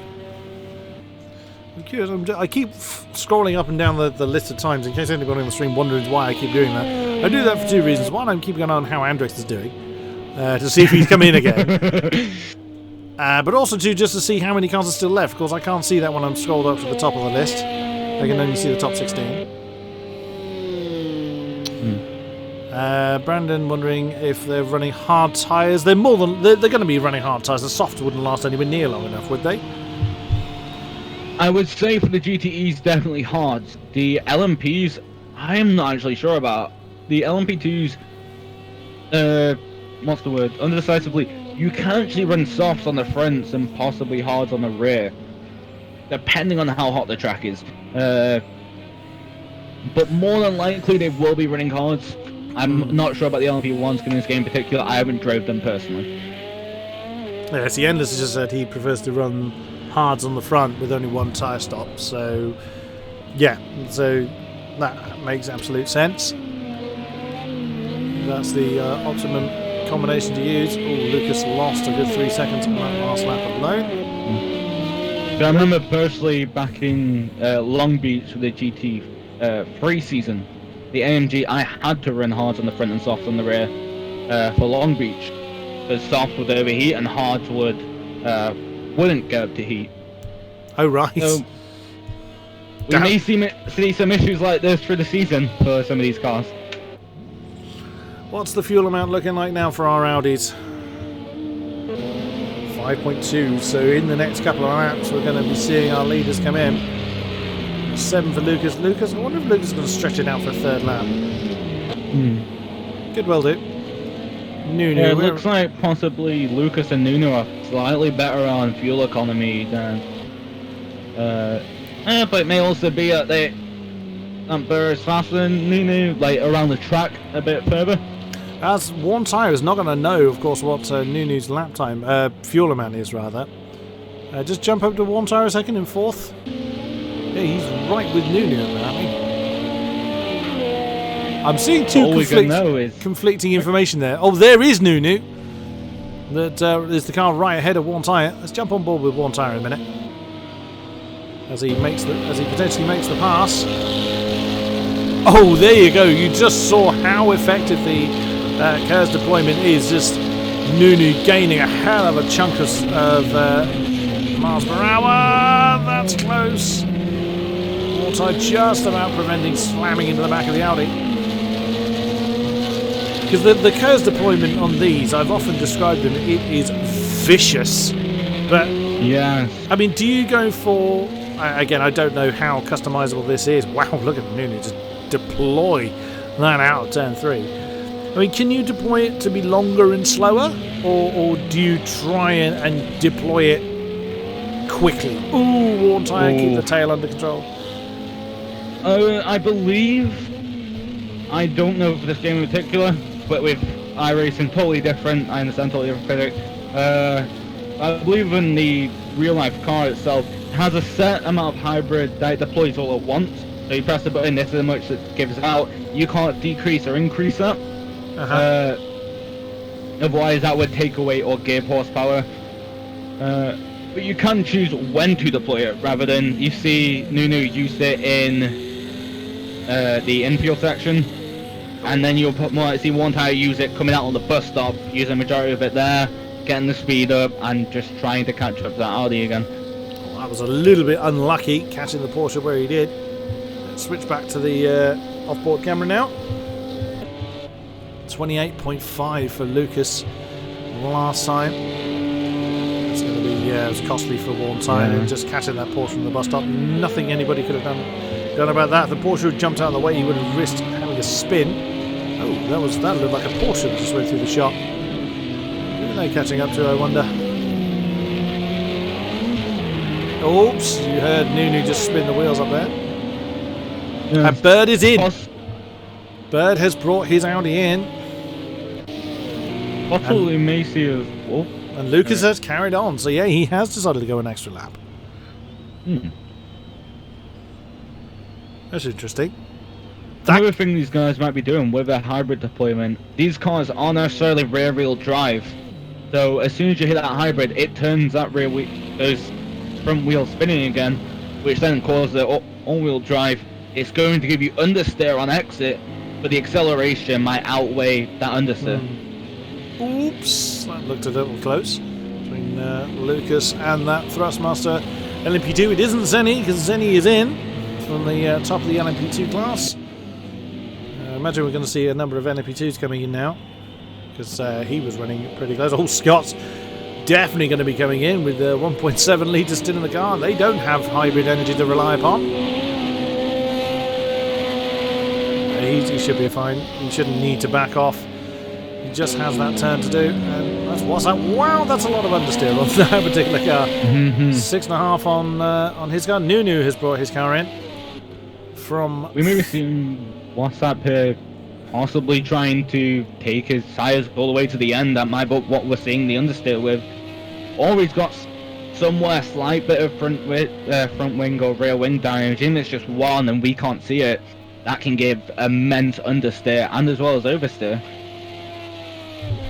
I would imagine then that Scott's in, and Lucas did indeed come in. Well, he didn't have a choice; he had to come in this particular lap. He would not have had enough fuel, but it's all going to be on how did he manage to gain enough in that extra lap. They're coming out with a full tank of fuel, assuming that Lucas hasn't got damage on the tyre. One tyre now in third in the Toyota. There is Lucas. You can see the white dot coming around turn 12. It doesn't look like he's in a It doesn't look like he's in a hurry to get anywhere. Now he goes. And that's going to be an easy return to the lead for Lucas. It didn't for Bird rather. There he is coming into turn 1. He's going to gain quite a bit. There was around about 6 seconds, I think, between the two pre-pit stop. Well, we might have seen there, due to the fact of Lucas being at pit slightly longer, is a tyre change, which then in turn can increase his lap times over the lap, which may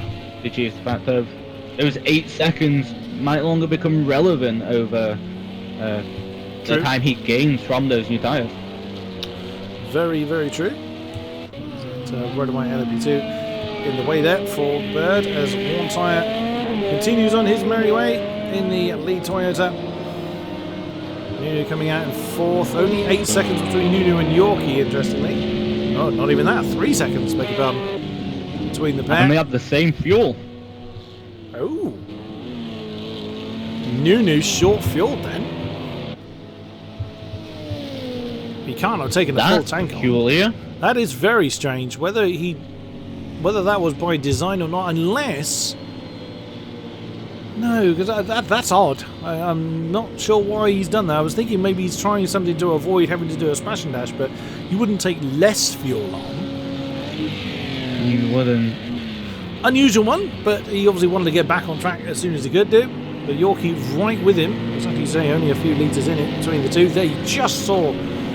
You just saw Yorkie at the back of the chart. There he is, stuck behind one of the Astons. It is either Andrex or the Hunter. The only thing that I can think of new to take on that amount of fuel is he's figured out the fuel he has to take to get to the end and halved it. So he's running the fuel, the minimum amount of fuel possible to get slightly faster laps, even if it's by half a tenth. Sven is in again from 12th position. Oh, that seems that one is planned. 1.3. That's probably the first planned stop Sven's had all night. It has gone quite badly wrong for that particular Audi. He finds himself last in class and with several LMP2s ahead. Carbon Cutter has brought his Ford in. He didn't have a lot of 10 litres. Yeah, it doesn't look like there's any damage on the car though, unless he is also burning his engine and doing an Andrex. Yes, but looking at how long is left, and if he gets a fuel tank in there, should be able to go to the end without taking another stop unless he makes a mistake, or he is burning that engine. The temperature obviously getting hotter due to it going through the day. Ulti is in. Cause some slight issues. Ulti comes in from 4th in the LMPs, in the LMP2s. Assuming that well, 15 litres again. People are making pit stops at very odd times. I don't understand you drivers. Especially with the LMP2, they can normally go for about 45 minutes. So Ulti will have to make another pit stop now. Absolutely, yeah. There's Darbu with 60 litres, just under. In that Corvette, 9th in class. Finds himself. He doesn't look like he's keeping up with TPW. I thought that they may have been having a battle. That was actually the 7th, so they've lost a position to someone, but I suspect that's an LMP that's in their way. No, there's no LMP in amongst the GTEs, so they may well have made a mistake of their own accord. That in the background there could well have actually been Van Orman. There's Carbon Cutter, he's back on his way. Yes. It was indeed, that's GTE leader Mr. Van Orman. In that beautiful black and green Corvette. Once again the Corvettes ruling the roost. Although saying that, second is still Hunter in that Aston. He's just losing pace on the Corvette, but little by little, but it's not by a drastic amount. Now there's one particular driver is in deep in your heart and has had a horrible race so far. Is this man? But yeah, unlucky taking a quali set to begin with. Would have been good to see if he actually took his away with his place, but I mean, if he can make that car last to the end, bear in mind he had 95% engine damage, so he turned that Aston kind of more into a larder, but by the time it brought it into the pits, there was very little engine left. It was just basically just complete mulch when they opened the bonnet. Yep. So we'll see. I mean, if he gets that car to the end, that will be a godlike, absolutely godlike performance. Yeah, I'm assuming he's going to probably have to make another pit stop, not for fuel, but for engine. Yeah. To let it cool off, repair it, fry some bacon on it to begin with, and then let them go again. Well, I may as well take advantage, make best use of the situation you're in. No ice creams to be found in that car. Not at all. Zenny, in one of the Audis, right with him. Zenny's had a pretty easy time of it. Oh dear, that's not how you take turn 1. And there is Andrex, as we were just looking at, with one of the Porsches directly ahead of him. Ooh, careful, Zenny. At least Andrex has some company there. My suspicion is that's Ticklish Pickle Wickle in the Porsche. I think the one thing he's not going to like, though, is that, slipstream, faster straight line speed, but that slight bit of air you were getting to your engine, you're no longer getting that. Yeah. Maybe he wants to kill his car. Maybe he's trying to detonate the engine in there. Possibly. He was having issues with it last 2 weeks ago. He may be getting slightly sick of it. I know he talks about Aston. They've been wanting to win it for a long time, but it may be biting them in the arse. Good, well do. Oh, Bird gets a little bit shaky there. Coming past one of the Black Fords. I think that's Carbon Cutter. He's just come past.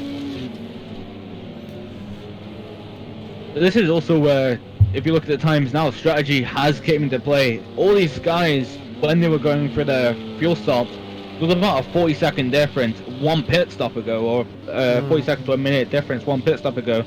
Between P1 and P3 now is only 20 seconds. Coming off this pit stop, it really depends how long Bird, if he can get this fuel to the end. Does look like he will be able to do it. We've got 56 minutes, or 56 and 3/4 minutes to go. So he'll have to come in at least once more. So 40 litres is not going to last that long. Not that many minutes. We'll certainly be seeing the refueling can again in the Toyota. Yes. I would say if he can get this fuel to last him to possibly the 45-minute mark, he should be able to get it to the end. Just looking at the fuel numbers he's been doing so far in the race. So again, will we see the bigger fuel tank? Oh, Andrex is gone. I've just seen him say pop, and there he is in the com box with us. It looked like you were determined to. Was that TPW you were following, Mr. Andrex? No, that was Cornell. In the Porsche? Yes. Were you determined to kill your car? No. I was just trying to manage when it was going to go, and I was going to come in this lap, and I didn't quite make it. Oh dear. That's a shame. It was probably a good podium car. At least see Hunter's in P2 at the moment there, so I think we're probably going to be matching him, I reckon. Yeah, it looks like anyway.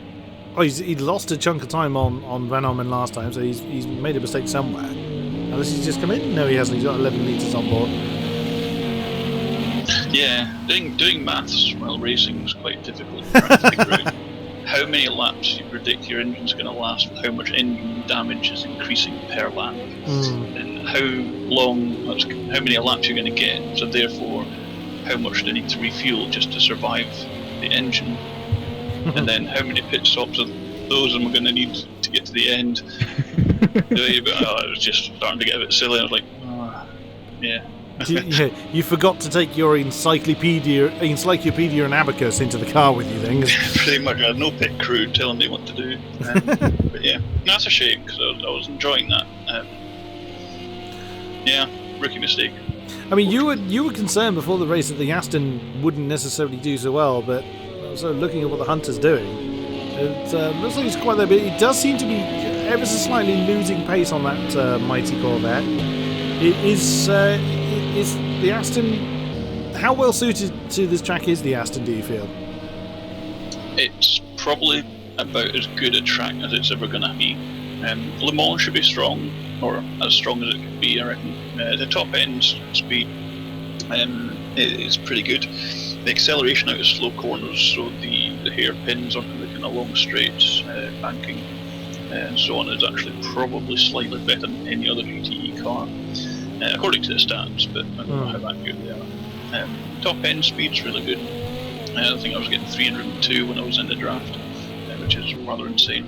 Nice. Pretty much keeping up with an LMP2. But yeah, it doesn't really like corners. It doesn't like slowing down so much. So on the rest of the calendar, it's going to be rather mixed. So Silverstone, Spa, yeah. But we've got Le Mans. I was hoping to bring a good result here. Indianapolis, it should be okay at. But, yeah, I needed a decent finish here really, to compensate the following track, so it's not going to work so well. But you never know. I mean, bad luck befell endless. So yeah, absolutely. You simply never know. Good spot there, Mr. Cameraman. Yorkie has managed to overtake Nunu for fourth.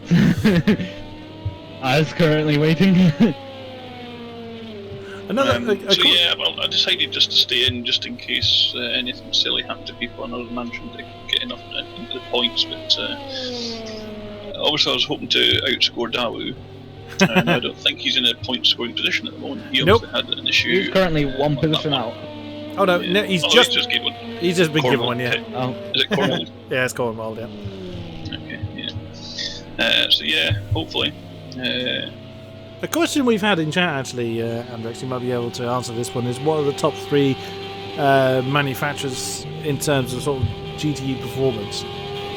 GTE I'd definitely rate Corvette and Ford are probably the strongest. Porsche is right up there as well, certainly on tracks with long straights and stuff, so Monza here, Le Mans, Indianapolis again, that'll be strong. Ferrari, I would say maybe just a little bit behind. Then the M6, and then the Aston. Oh lordy! Oh, that was close. Yes. Are you watching our feed at the moment? No, I was watching the Hunter there. Oh right, we were looking at possibly trying to push a bit too hard, trying to catch, trying to possibly make a gap to Nunu. Yeah, it could be. Oh yeah, of course you were looking at the Aston. We were looking at the Toyota that flew past him. Yeah, so he saw the first one, and maybe the second one he didn't. Spudbuster is in again. So Spudbuster's not having a good time either. A lot of penalties this time. Yeah, a lot of them will have been on lap 1 during formation under AI control.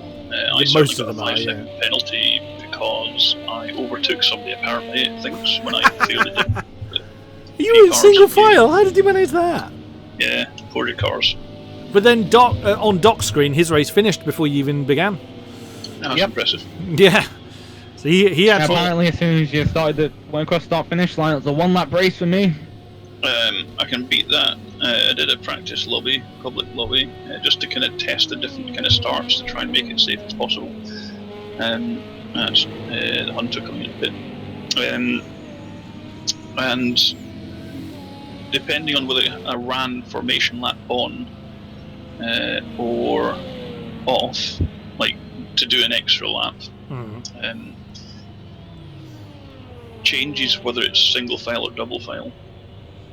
Whilst under AI control, I was incredibly scared because when I got control tonight, I was accelerating whilst an LMP2 car right in front, or a car right in front of me was braking under AI. So I got control. I was like, I had the brakes on already, and I just managed to slow it down. But in that public lobby where I didn't have formation laps enabled, I got disqualified whilst under the AI control. So before I even got the car control myself, I got disqualified. So yeah. Bravo.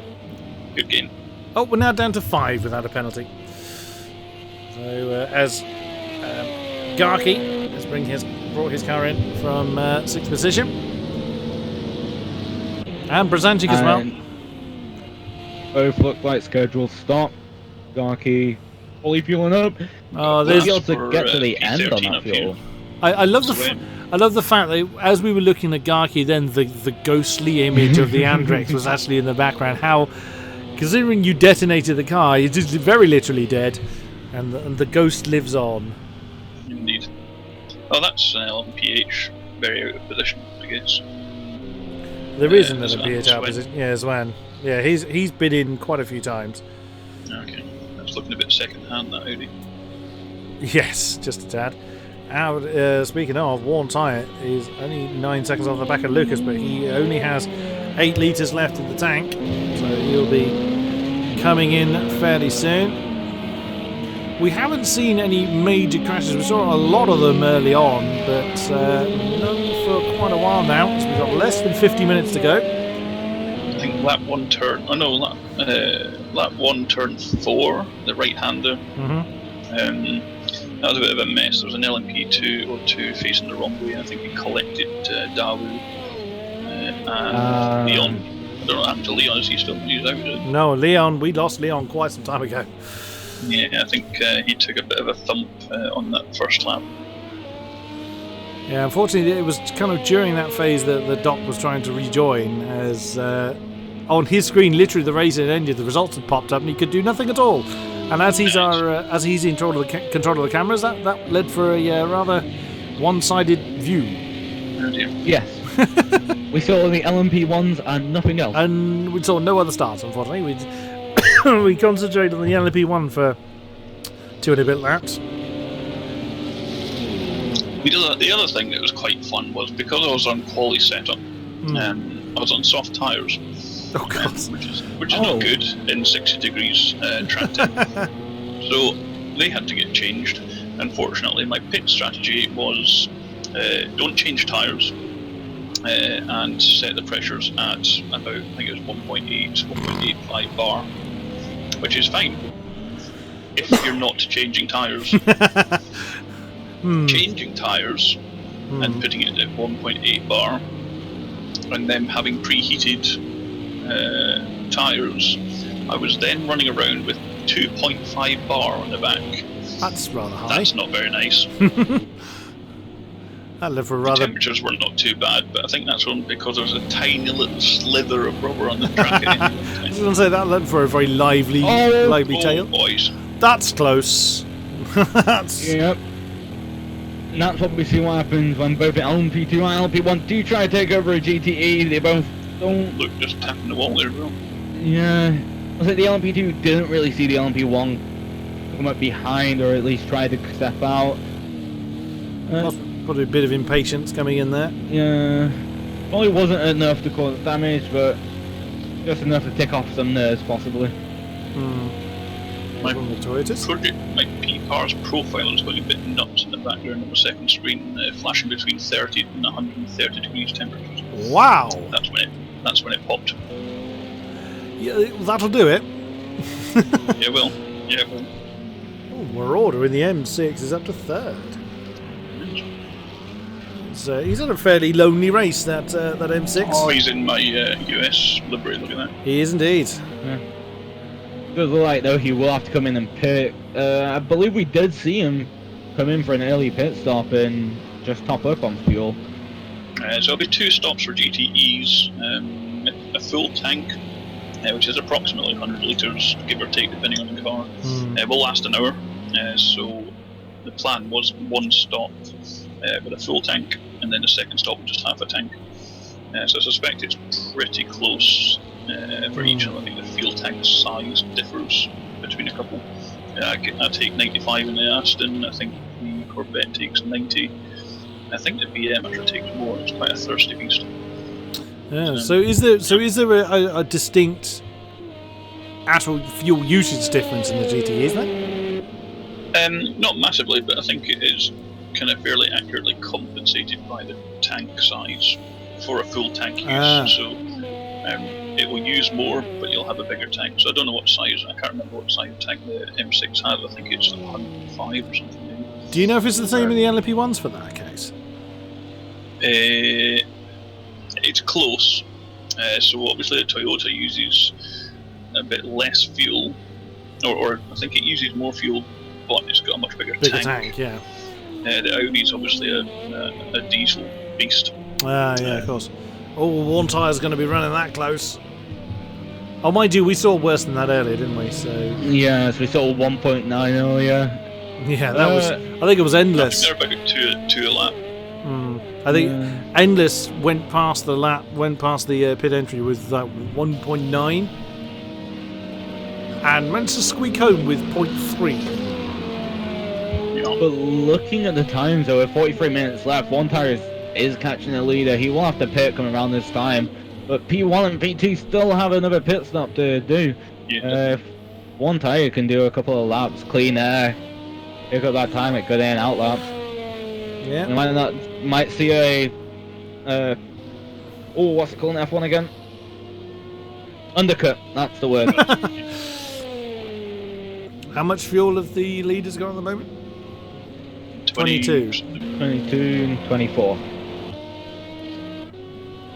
Oh, Yorkie was pressing on. 12.5. He's pressing on though. He's still kind of beating his own lap record there. So 28.5 for the second Toyota. He's a minute down from his teammate. I think what we'll have to see is possibly one of the top 3 possibly making a mistake for Yorkie to get into that battle for a podium position. Could be. One tyre's in now, along with Joe. Joe's race went very badly. We saw him detonate pretty dramatically at turn 1, quite early on in the race. Well, the good thing about being out of the race is I can find that Haribo that I managed to throw somewhere. Oh, it's all the swings and roundabouts, isn't it? I found it! Oh, awesome. That's made my night. Brilliant. 8 hours of practice for the race or something like that, but just throw it away for a Haribo. Hell yeah. Brilliant stuff. So Yorkie's got another few laps of fuel on board. Oh, Lucas and Bird are suddenly very close together. Bird's made a mistake somewhere. They haven't made a mistake or got caught up in traffic. There's a car between. Yeah, that's not Lucas we just saw in the background of the shot. Yes, he may have got stood behind. Who is that? That's Nunu. Oh yeah, he must have had trouble getting past this. Nunu, being the same class, should have relinquished that position with the blue flags, but there's been a mistake somewhere. Yeah, Nunu's lost 8 seconds on this lap. As Yorkie comes up into third, Warntire's now come out of the pits. Of course, that will change. Oh, hello. Nunu's just deployed his KERS, I would have thought. That's why Nunu suddenly gained a whole bucket load of speed there. Yeah, 8.5 seconds Bird lost there. And that was what Nunu lost. So those two have either come together or just one has held the other up. That's brought Lucas right with the race leader. And now Lucas is stuck behind Nunu. Will we just look at Lucas for a second? Yeah, Nunu should be getting out of that. He's out now. There we go. Yeah, he should really have got out of that a little earlier. What we might see as well, due to the fact of P1 being held at those 8 seconds, when we left with one tyre going into the pits, there was only 11 seconds separating, and that's dropped that down to around 4 seconds on pit entry. Yeah, and he was consistently lapping quicker than the top two, so one tyre could well steal the win for the Toyota, as Yorkie did last time at Monza. How much fuel has one tyre got? Dixon for the pits. Tyre limit with just under a full tank. So 60 litres for one tyre then. It's going to be interesting. It's going to be very, very interesting to see how that's all going to come alive towards the end. 40 minutes remain here at Daytona. And whilst the race, as far as positions are concerned, may well have stabilised for a while, it is just about rebuilding the kick-off, and this is actually for the lead. That is Lucas and Bird. Bird's a little wide coming through turn 1, but Lucas right on his tail. Oh, that's close to the Porsche. Don't get in the way. Oh dear, that was a little bit clumsy. The Porsche, well, that was kind of a little unlucky, really. That's either Cornwall or Ticklish Picklewickle. Yeah, it's Cornwall. Cornwall getting nothing. He was mid-corner. He couldn't really have backed out of that. There's not a lot of. I would say he left a car width gap, but it was pretty tight. I would say possibly Lucas due to Bird coming through. Lucas may have saw the gap of an LMP1 already passing through, went for it, and it was just closing off whilst going through. Yeah, I don't really think that was the Porsche's fault. As Andrex said, he left sufficient room on the inside. That was just a little clumsy. Lucas went very deep on turn 6. So I would have lost him a bit of time. And what do the tyres hold on these P1s, Andrex? No idea, wouldn't touch them. That's just an open wheeler with a roof. Nah. I would say if they compare to the LMP2s, it shouldn't be an issue through some of these fast corners. Say on some of the slow corners, you may get a bit more oversteer on acceleration, the red tyres will spin up a bit more. But if you hit hybrid whilst out with some of these slower acceleration points, it just gets all 4 wheels spinning and traction don't really become much of an issue anymore. Lucas closing back in on Bird. He lost about 9/10 last time around, probably with that tap with the Porsche.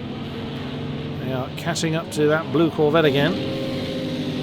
So we've seen how the traffic can really disrupt the rhythm these drivers. So the blue Corvette's already been passed by Bird.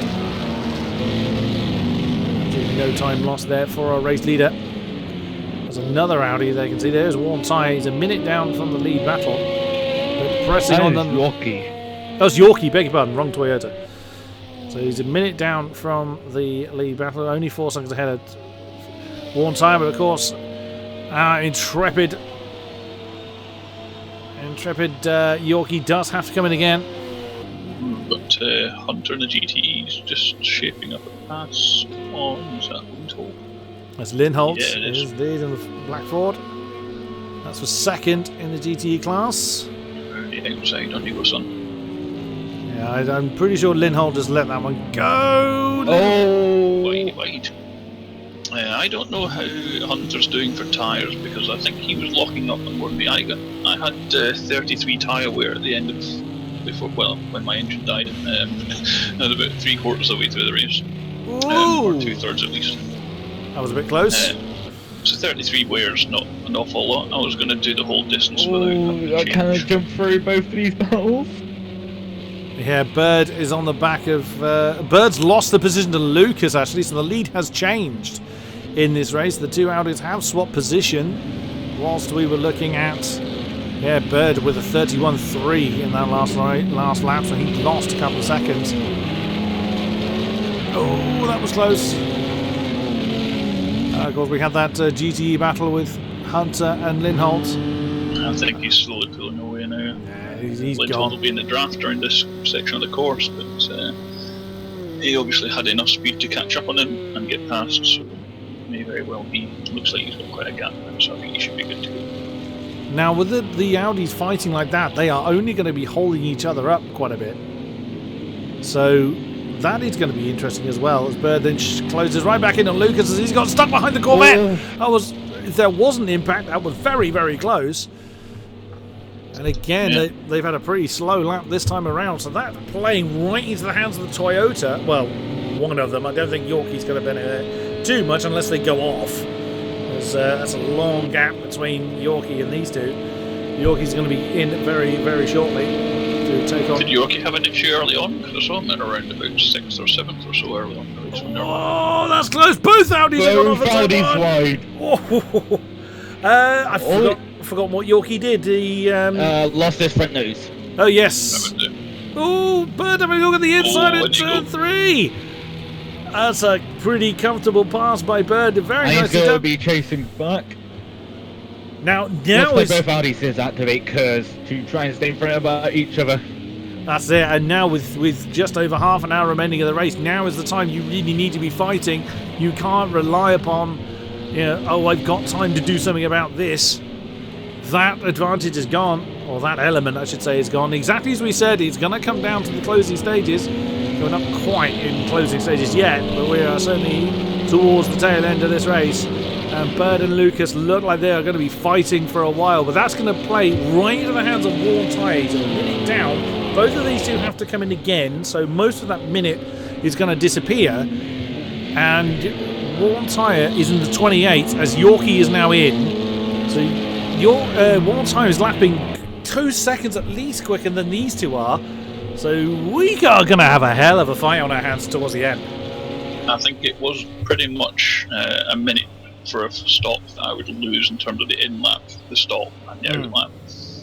So yeah, a minute's probably right on the money. Oh, Lucas again trying to do something on the inside or on the run down to turn 1. Can Bird slow it down? That's a little bit wide. Nunu's brought his car in as well.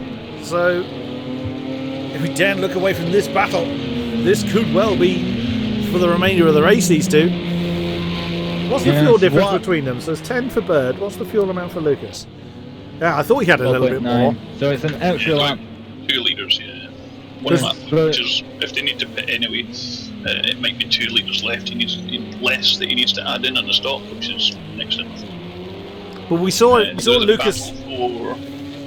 Was that 4th in class from GTE, Smolder and Lindholt, and Smolder catching up. Yep. Van Olmen's in. So the GTE leader has brought his car in. Oh, lovely roar of that Corvette right on the tail of that Ford. Mulder's got 24 litres, so he'll have to come in again as well. What's Lindholt got? Van Orman leaving the pits, Hunter catching up. I put Close.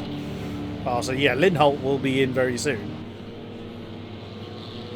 Look, but talking about the battle lines between the LMP1, the two LMP1s and P1 and P2, if they continue this battle all the way to the end, keep them in the position where they are, it's all going to come down to the last lap of who can get a faster line through the bus stop, who can save that curves coming through Sector 1 and Sector 2, use their curves, keeping that slipstream, duck out, and race to that start-finish line. Bird and Lucas side by side again.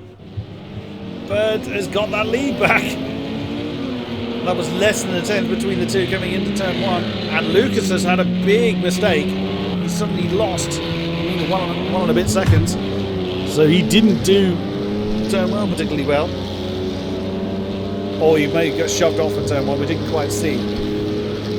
But yeah, that is really... And so one tyre then is a minute behind these, or 56 seconds behind these two. Lucas has got 10 litres on board. He's the one with slightly more fuel. So either he'll go a lap later than Bird, or possibly take on less fuel, or both. There wouldn't be any benefit coming in now. Well, unless Lucas thinks he's being held up by Bird. Might he come in sooner rather than later? It really depends, to be honest. What Lucas could do is possibly stay in the slipstream, save a tiny bit of fuel, possibly save a tenth or two on his pit stop, at which point come out slightly closer or just in front of Lucas. Bird, sorry. But what we are going to see is, on this first pit stop, whoever takes their pit stop first, if one tyre is in front of one of them, he's in front of both at that point, because they are so close together, that battle is so neck and neck. Lucas again, shaping up for an outside move. Oh, there's Marauder in the M6. That could get nasty. Lucas backs out of that one. Oh, that was lucky there. Got caught out a little bit by the M6, but nothing Marauder really could have done. But Lucas can't afford to lose any time. And then jumps ahead of the M6 before they get to turn 3. Oh, and that's the black Corvette. That is Omen. So that's probably slowed Bird down a little bit. Yeah, I thought Lucas was going to do that. He does not want to let Bird get away. That'll be Van Orman. They've just gone past, so the black and green Corvette hanging on to the GT lead. Where's Hunter in relation? Oh wow, there's actually a considerable gap now between... There is 130 seconds between Van Orman and the Hunter. Yeah, I think they're all fueled up, ready to go to the end as well. So. Yeah, so Van Orman's just come out of the pits. So how much fuel's Van Orman got? He's on 60. Yeah, so on 62. So yeah. So I'd assume the Hunter has had some real troubles on there, because he was much closer than that to Van Orman before, I think. But all eyes at the moment on the lead battle. Worn Tyre is absolutely munching into that gap. He's now well below a minute behind these two. It'll come down to what we see within the next 2 to 3 laps of when this pit stop happens. Where will Bird come out? Again, here comes Lucas, charging towards, and in comes Bird. Oh no, beg your pardon, I thought he was actually coming into the pits there. Sad times. I'm out of Haribo. You're out of Haribo. It's an understandable sorrow you have there, sir. Crisis. Yeah.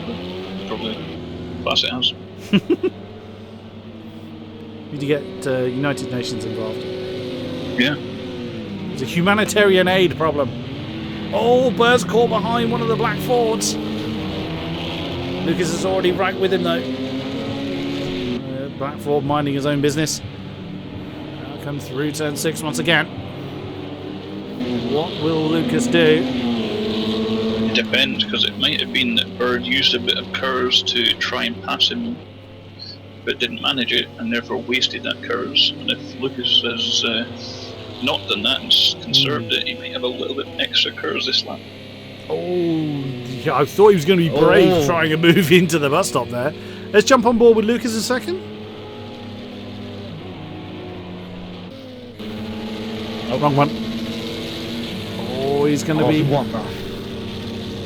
Oh, he's going for the outside again.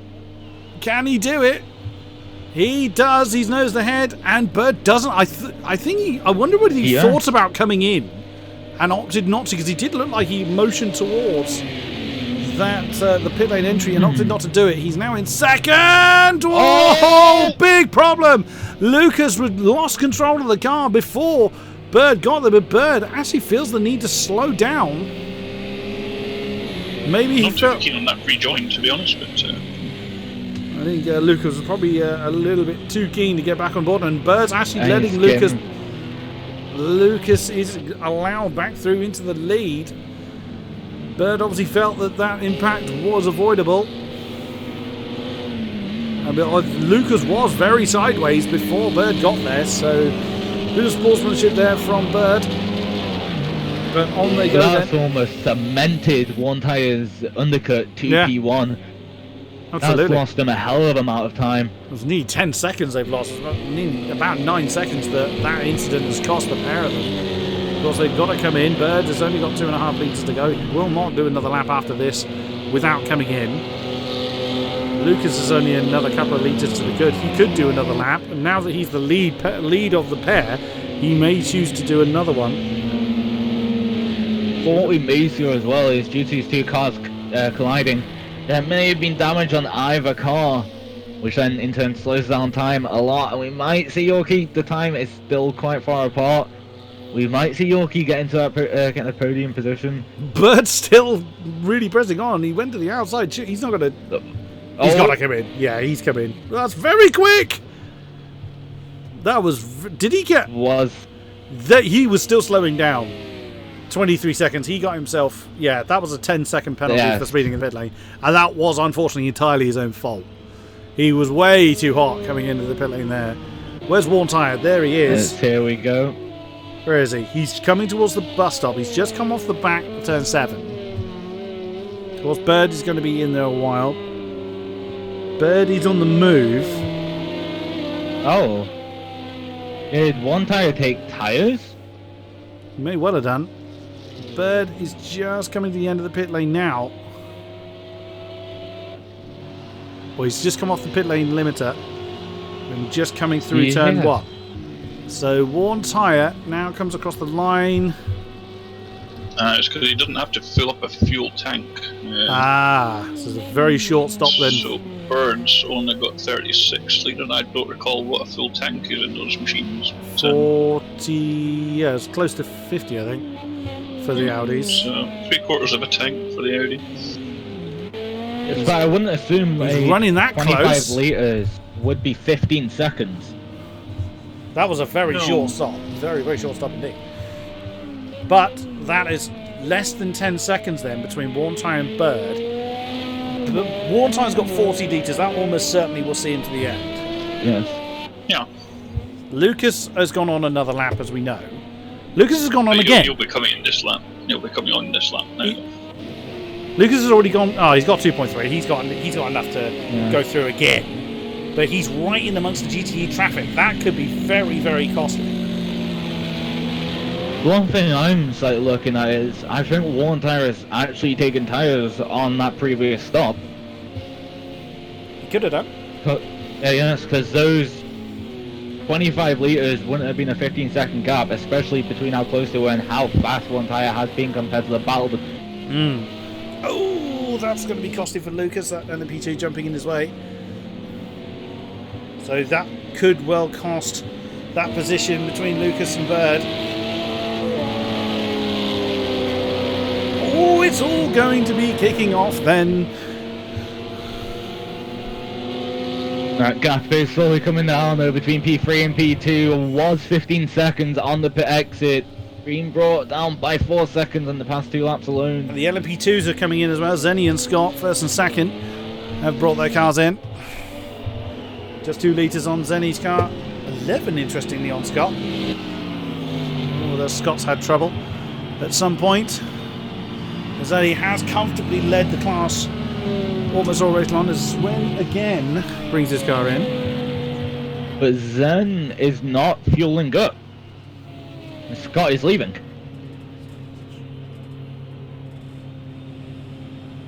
And that is Scott passing by. got inheriting the lead in pit lane. Well, well. He's got plenty of fuel to get into the end, so Zenny's had trouble somewhere then. As Lucas has brought his car in and runs over Zenny in the process. Where's Bird? He's just coming around through. last turn. Yeah, turn 12. Yeah, On Lucas to is start pit moving. straight. Lucas is moving. He's still on the pit lane limiter. He's coming off the pit lane limiter now. That's going to be close. That is going to be really close, of course. There they are, look. Oh, Birds. Is he going to get out? Is Lucas going to do it? Here we see. He does! Bird managed to do it! Lucas just getting held up in the infield section has managed to get ahead. Oh, Zenny got disqualified for speeding in the pit lane. Oh no! No! Leading the class by an entire lap. Oh, Zenny! The one tyre in Unbelievable. P3 is 5.5 seconds or so behind, Oh wow. and he's doing 28.7s compared to 31. Yeah, I war believe tyres right in Nunu- there. I believe Nunu's between Lucas and one tyre currently. No, Nunu's between war tyre and Yorkie. No, on track right now. On track. Oh, I see. A big bump. So he's a bit of a... He should be jumping out of the way. There is one tyre. Yeah, less than 6 seconds between himself and Lucas. Charging on in the Toyota. That is the back of Nunu's car. I think. That might be Yorkie. I Yorkie's think not... that is Yorkie. Nope. No, Yorkie's just coming into the... No, it's a Porsche.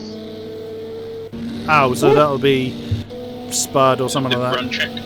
Oh, it's Brzancic. Oh, right, okay, so he's putting a lap on Brzancic. But look at that, he's already down to 3.2 seconds between himself and Lucas. He's going to fly... Whoa, Porsche, that was close.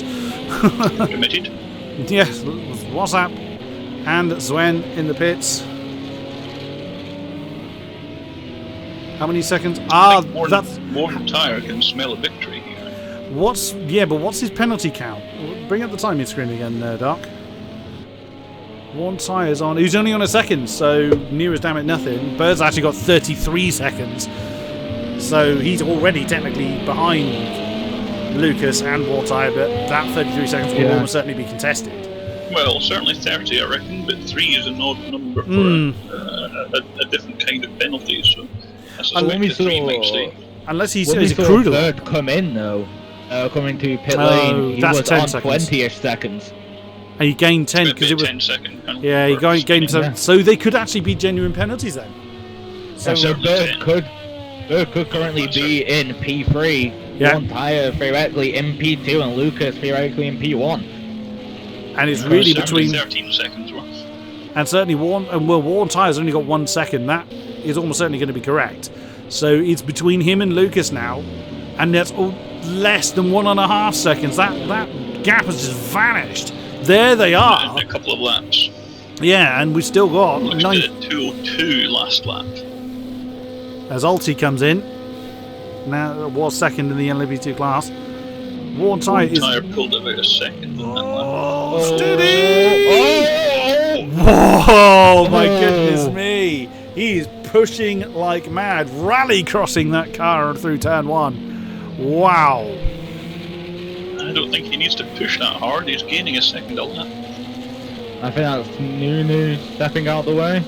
Oh, stay out of the way. He could well be. Kind of stepping in. Ooh, again, careful. That's letting the tyre slide somewhat. That's that blue Corvette.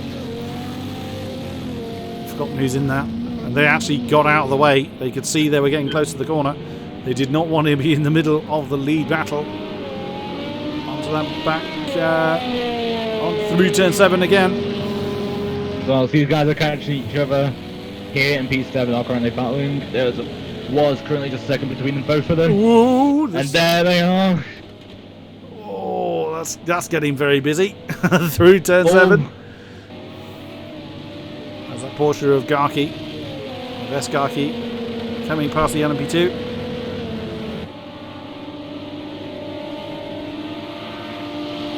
Screaming on down. He's trying to chase Spudbuster. That's probably one of the Porsches we saw earlier. are coming through the bus stop now. Worn tyre has lost a big chunk of time somewhere. Lucas is running half a second behind. Bird went wide again on turn 1. Yeah, he's lost all that gap that Worn tyre had. There's another back marker there. Yeah, it's one of the LMP2s. Worn tyres within 1.5 seconds now. Yeah, he is indeed. There they are. That's the top 3 in that same shot. We've been going for 2 hours and, 10 minutes? Yep. Just over. Yep. And all 3, and the top 3 of the LMP1s are within 1.5 seconds. That is absolutely amazing.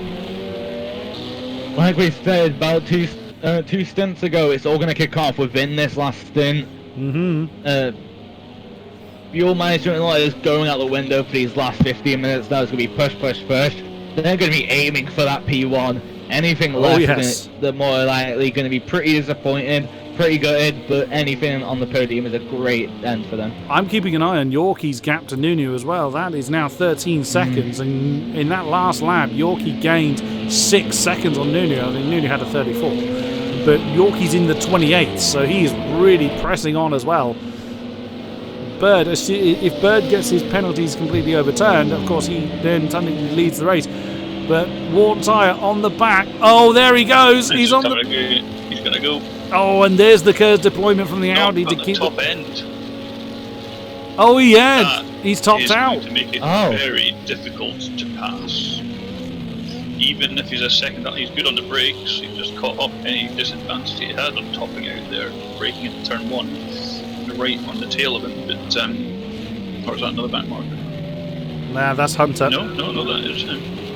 No, these 3 LMPs are all for position. Yeah. There's the Hunter right in the middle of that.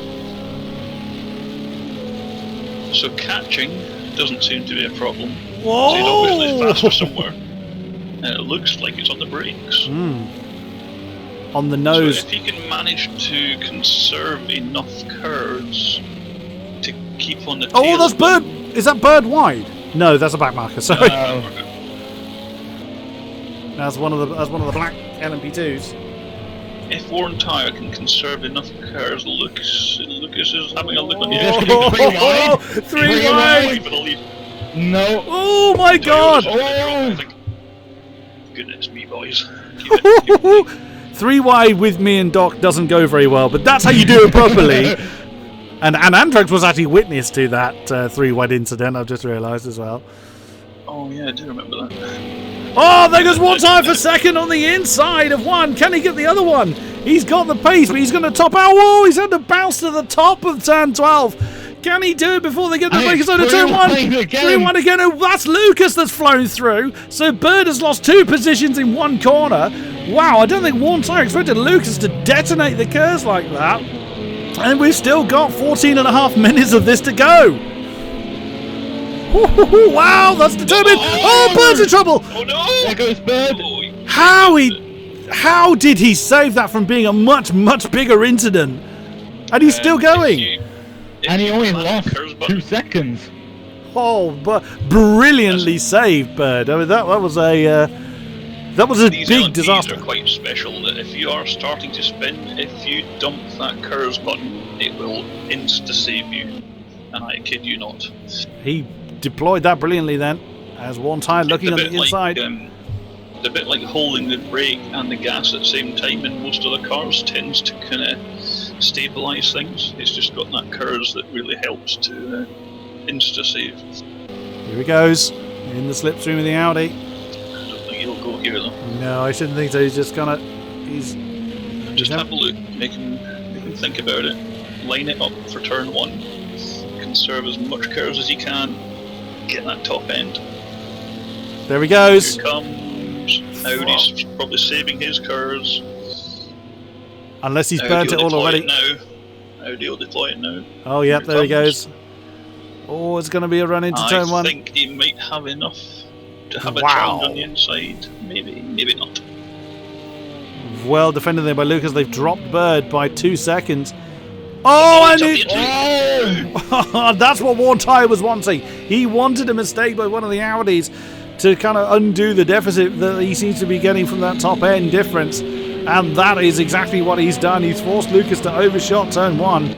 He only needs a second gap between himself and the car behind to undo the penalty he's got. And you know what that'll cause? That will have been aero push. It is an evil thing. It gains you an incredible amount of like actual speed, but you probably don't actually recognise that you're carrying more speed. You brake at your normal spot, and then you're carrying too much speed to brake in that same spot. So yeah, but Bird's right on the back of Lucas now. And Worn Tyre actually had the advantage of a Porsche being in the way, so it's already given Worn Tyre 2 seconds. So he'll be out of draft range. He's doing he was doing faster laps. I think he's capable of doing faster laps nowadays. And they got Marauder right in the middle of the bus stop as well. Oh, that's all falling into Worn Tyre's lap, but there's still another just under 12 minutes to go. All it will take is one mistake, one spin, or even a half spin from Worn Tyre, and this battle resumes.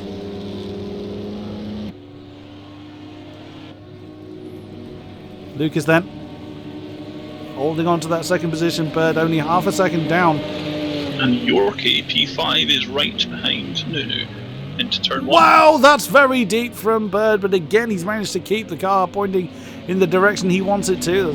Yorkie's through into P4. Yep, Yorkie's just actually gone through into P4. They're actually on the same bit of track as the lead 2, but on a different lap. Wow. But that's an incredible drive then from Yorkie, considering he had to pit very early on and was well over a minute down from anybody to come home. Oh, it hasn't come home yet, I grant you, in 4th position. Look at that. That's actually 2nd, 3rd, 4th and 5th. Only 4th and 5th are on a different lap to 2nd and 3rd. Only in endurance racing would you find that. Goodness me, who's the green LMP2 that's just not bothered with a bus stop because caught out with a GTE? Don't know on the answer to that one. We're looking at Dawu. It came up with that's problem! Impact on Bird and Lucas. Bird is facing the wrong way. Is there damage? Is Lucas still got his rear wing? Yes, he does. But that's... He does, but it does look very bent. Oh, is that going to be a pit stop for Lucas? That's Yorkie that's just gone past them. And there he goes with his Kers. Yorkie can, if he's got the pace, run away and get ahead of them, but he will have to obey But Blue Lucas is now popping out at 207 when he was blasting by one time earlier on. He was maxing out at 204, so there is some sort of damage on that car to prevent him from going any faster. It's not worth pitting now with 10 minutes to go. It's going to be, what, 6, 7 laps. He's already potentially carrying a good 30-second penalty. Oh, good point. 20 seconds at least. He can't afford to. He's got to go for it and just run to the end now. Oh, Bird's lost. We'll keep an eye on his lap times from now on, but I think that's got to keep going for now. Bird's lost it again. He's dropped that car at turn 3. And yeah, he's slippery. He's supposed to be carrying damage, I think. All very dead tyres. Wow, that was exceedingly wide at turn 6 for Bird. Whilst that gap is open, a gap between Dawu and Small is growing closer and closer, about half a second separating both coming into the bus stop. That's for 5th in GTEs, both of the Corvettes now crossing swords. Not teammates, though. Oh, just sharing the same colour. Indeed. That's probably Yorkie coming past them. It's Yorkie going past you.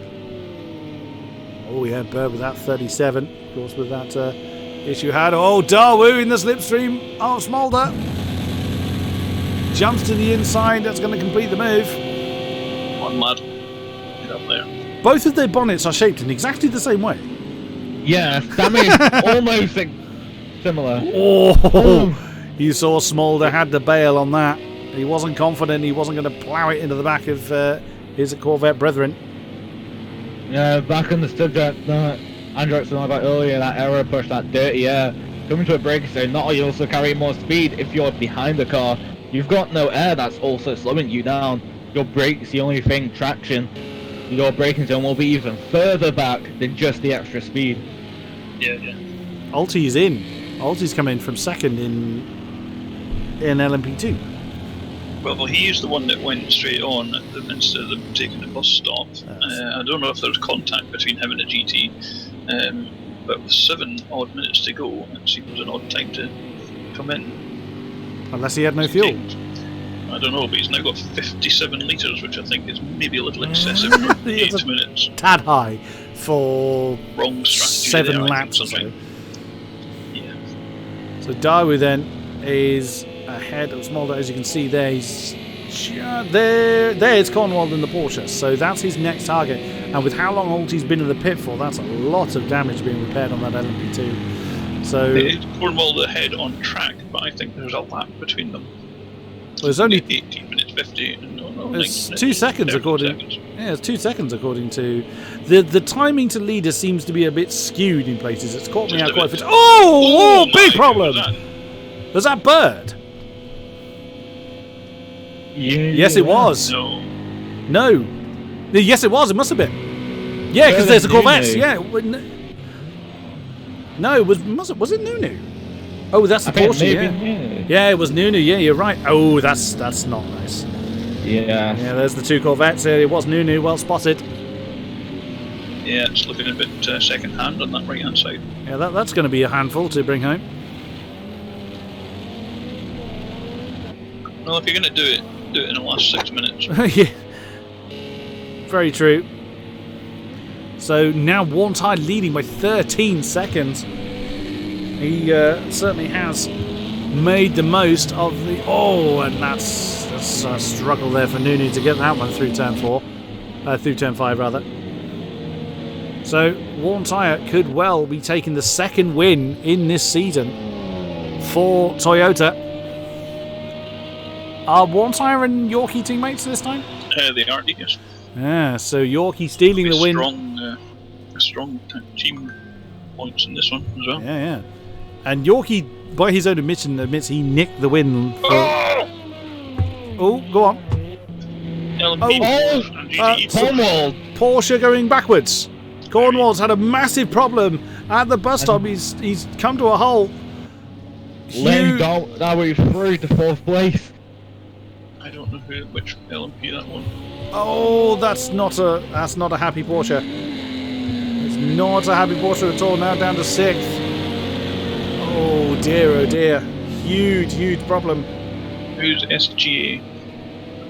That's Ganti in 8th. Garkey, rather. Ganti. Yeah, it's Garkey in the Porsche. I haven't looked at him for a while. Yeah, I think he's quite lonely at 8th there at the moment. That's where one of the LMP2s getting out of the way.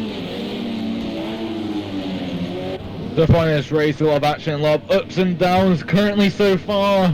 P1, previously holding P1, the LMPH, lost connection, gear crash, and then the leader of the LMP2, beating in pit lane disqualification, and then Andrex himself, P2 GTE, loading up the wrong setup.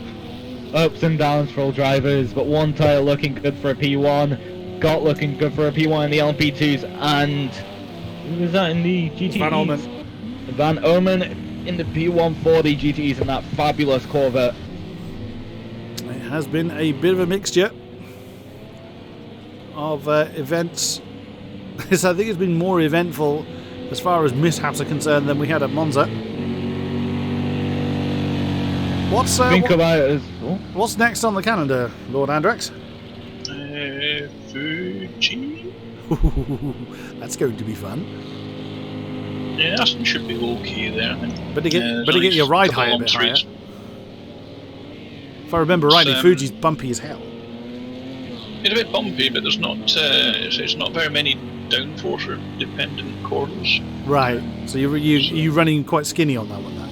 It'd be pretty low downforce, I would imagine. Obviously Daytona and Monza was very low. Spudbusters. Actually found it a lot nicer running 3 wing in the back, which is a bit... Oh, right. Lively. Yeah. Well, 0 at the front. Into a splash and dash. Yeah, splash and dash was up 4 litres. Yeah, that'll be enough to get him home, but he had 1.2 when he came to rest. So there went 7th position for him. Garkey has got that one. He's 11 seconds behind Brzancic, so less than 3 minutes to go then. About 3 laps, give or take, for our leader, one side to 2. There he is. He's not long come over the line. So that will be 2 laps to go. 2.5 minutes for the flag to come out. One tyre is on the penultimate lap in the Toyota, leads by 17.5 seconds over Lucas in the Audi. What an intense battle they had. The 2 Audis fighting like crazy and spinning a few times, which has allowed one tyre to close that gap down and regain the lead. And another 8 seconds between the 2 Audis as well. Do we know if Lucas and Bird are teammates? I can check. Oh, that would be Too many Audis. There are a lot of Audis. That'll be an interesting conversation, considering the damage that particularly Bird I think is carrying, because he's lost a lot of time on Lucas now. Ooh, keep that one under control. Yorkie then with his recovery drive in 4th position, a lap down from this battle. There he is in the second Toyota. The only Toyotas on the field, I believe. Everyone else. I think there's only the Toyotas in the league. There we go. That'll be why they're the only 2 on the field. Nunu. Who we're looking at? Lucas and who? Sorry. Bird. And Bird, and we don't know who Bird is. Bird is the word, I think it is. Yeah, I have to get the actual proper team thread on. I was looking at the results and he didn't race last week. So. As Yorkie's got his mirrors full of Marauder. Let's see where one tyre is with less than a minute to go until the flag falls. Did you catch the results from the thread? Say again? Did you catch up on the results of race 1 in terms of where who is? I guess it's just where people finish because it's race 1. But yes. in terms of team. No. Admittedly, I didn't. Sorry, no worries. So coming through. And you're meant to be our head commentator. Oh, Brzancic's in. Yeah, Lucas is teamed up with Louis, so no. That's a no then. Oh, he didn't even take off. Oh, yes, he did. The fuel thing was very slow to update. And this might put Escarki into P6 if he gets past. He's slow. It looks like he will do. Why is he so slow? Bird is with Nunu. He's lost his. Has he lost his engine? Who are we looking at? Garkey. No, he's going again. What happened? That was very bizarre. Whoa, what's come on there? What? That's Brzancic. He completely got his pit lane exit wrong. Oh, we've missed one side coming over the line with all that going on. Oh, yeah. Oh. And your winner then, here in Daytona, has been Worn Tyre in the LMP1Hs. 13-second lead in the last 20 minutes, 15 minutes. And Lucas throws it into the wall. Oh. And Bird is going to round out the podiums for the LMP1s. LMP2s is going to be won by Scott. He's coming around turn 7. Roman's already crossed the line for the GTEs. Hunter in P2 is just coming up to the line now. Yeah, there is the Aston to take the second spot on the podium with Dalking actually. What could have been indeed is Dalking actually in the blue Corvette. His maiden outing. So fair play to him. He's going to come through the bus stop. There is Scott, actually on the same bit of track. Yeah, Scott, WhatsApp, and Alti are the top 3 in the LMPs, but there are only 4 of them. So, well, we did have 5. Was Zenny, of course, with before he got that disqualification. Oh, Alti is struggling. 5 running the LMP2s. Yeah, Zenny's disqualified then. No, he's number 6. He's 5 on mine. Zenny's number 5 for me. There were 6 to start out with, but Zenny got DQ'd. I believe 6. Scott, who won? Scott won. P1. Scott won. Was up 2. That's what I need to do. Zwen in 3. Zwen's LMP1. LMP8 would do it. damn it. And Scott's happy about that one. Scott is pretty happy with that. Absolutely fair play to him. The water hose is under AI control, I think, or he's just cruising around. Oh, look at that! What a finish then. Brilliant stuff. Well, there it is, your confirmed finishes. Warntai 1, Lucas 2, Bird 3, Yorkie 4, Nuni 5, Garki 6, Brazanti 7, Budbuster Rain, Llama 9, and Zwen in 10 for MP1. Scott, WhatsApp or Astrid Aslani in 2, Alti in 3, and Joey in 4, with Sony sadly having that disqualification. And for the GTEs, Van Orman 1, Hunter 2, Dalking 3, Smolder 4, Dawu 5, Cornwall 6, Marauder 7, TPW 8, Lindhold 9, Carbon Cutter 10, and 11th, classified at 11th, is that retirement from our Lord Andrex. What a race! Looking back at the recovery drives of both, I would say Dawu and Yorkie were amazing. Dawu dropping back to the bottom of the field, also Yorkie dropping back a full pit stop, pushing him back when he could have done 3, having to do 4 instead. Dawu having to do that extra one, especially in those GTEs that do only have to do a 1 stop, getting himself back up to 5th position. An amazing recovery drive from himself. Possibly helped out by that LMP1, LMP2 that came through, and if I heard that right, Andrex, Finn and Cornwald going backwards through the bus stop. Yeah. We'll probably get investigated, I suspect. Bit of a problem there. Honestly. But we have got Dawu and Zenny wanted to have a word with us, so let's pull them across and see how they feel about their respective races. Come on, Discord, keep up with it. It's not moving them. Oh, there we go. There, we've got them. Hello, Dawu. Hello, Zenny. Hello. Hey.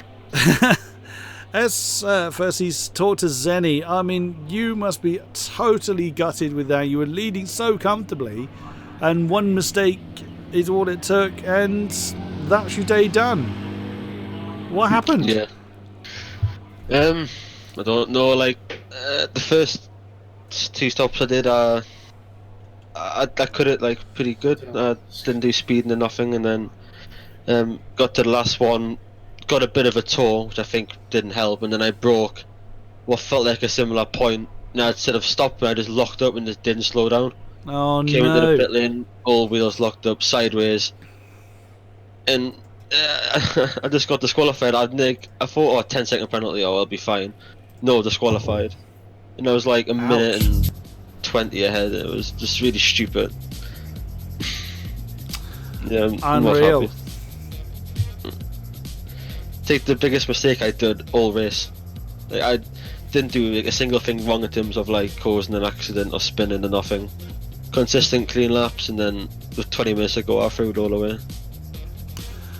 Oh, Yeah, unlucky. That's harsh. such It a is shame. harsh. A great shame. We have a few drivers wanted to come and talk to us, which is quite nice. We'll have a word with Dawu as well. We didn't get to see a lot of you this time, Dawu, so how was that one for you? Yeah, it was quite unfortunate because I started second and got crashed, had to pit, came out the pit, got crashed again, had to pit again, so I was pretty much all at the back and had to unlap myself and finished 4th or 5th in GTE in the end.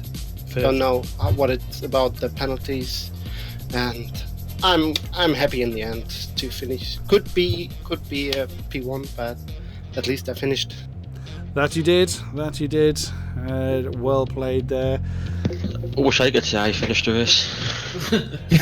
Well, you did. Yeah. You did. And me too. Yeah, so you did finish it technically, just not in the way you would have liked. Llama. Hello, Llama. Oh. Again, we didn't see a great deal of you with the action going on elsewhere, so just talk us through your race. Well, at the start, I mean, I got a decent qualifier and I was happy with quality, not last. Makes a change. So I remember first corner seemed a bit. I mean, everyone was just taking it steady, and then I don't know whether it was just me going into the second corner. I seemed to go quite wide, and then all of a sudden I get this pump from Porsche behind me, so I spin. That kind of messed up that. Then I got punted again by the same Porsche as he was trying to rejoin the track. That means I had to wait for I was at the back of the park and had to start all the way from the back. Didn't finish too bad, considering that. But I believe in my setup,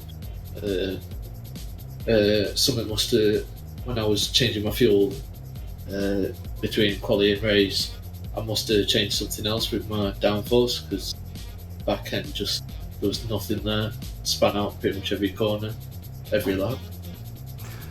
Oh dear. Yeah. Well, a bit of a shame, but you made it home, so well persevered there. Good job. Someone that seemingly didn't have anywhere near as many problems. Hello, the Hunter. Finally, my game actually reads your name correctly. That's nice.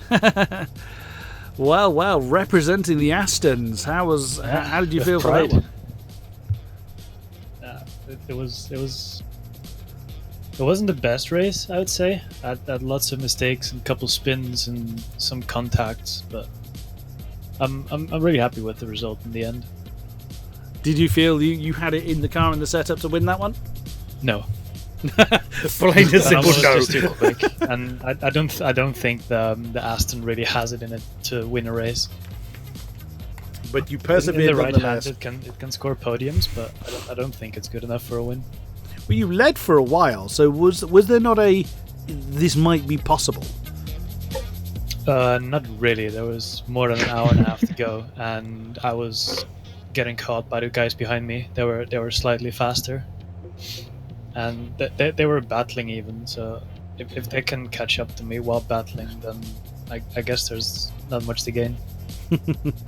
I think it is a car that all the stars have to line up to actually get a win, but we'll take a couple of podiums here. I just needed to speed in the pit lane like Heide and get disqualified, but so there's 2.5 hours for things to go wrong for people. That's close, actually. Like me. What did happen to you, Alex? Wrong. Kaboom. No. Oh. But someone that didn't have those kind of problems was Mr. Van Ommen. Nice to see you in the commentary box again. Yeah, thanks. It was a clean race. I think that is what won me the race in my league. But I had no problems at all. Only once in the pit lane. So I went a little bit too fast into the pit lane. I think 2 or 3 kilometers per hour too fast or something. Oops. And I overshot my pit. Well done. So I think that cost in total 7 seconds or something, plus 10 seconds penalty. But yeah, basically everybody had a penalty. So, yeah, it was a really clean race. Good stuff. Right. Well, that's everybody that wants to speak to us that has been through here. Time is knocking on, so we will wrap it up here. That just leaves me to thank you guys that have been with us throughout the stream. It's a great pleasure to commentate for you guys. Thank you very much, Doc and Andrex, for being in the commentary box with us, providing your invaluable insight. Great pleasure to have you with me. Thank you. Good stuff. No worries, buddy. Feel free for people to sign up. Oh, yes. We used about 4 or 5 reserves tonight. So although we have got enough main drivers, lots of people not showing up and lots of reserves not showing up. So even the very recent sign-ups of last week got to race tonight. So if you're interested, if you think you can have a stab at this sort of stuff, get yourself signed up on the AOR forums. We rotate the reserves, so there's a very, very high chance that you will get to race with us. And may have crazy bears like me shouting about your on-track antics, along with Doc, who has agreed to be with me throughout the season. So that'll be... Agreed is a logical relative term. term. I would like to be tied up and stuck a microphone attached to. Of course, because I'm clearly forcing you to do it. Yes, completely. So we will be back in 2 weeks' time for round number 3 around the very different but very entertaining track of Fuji. So we will see you then. But for now, thank you very much and good night.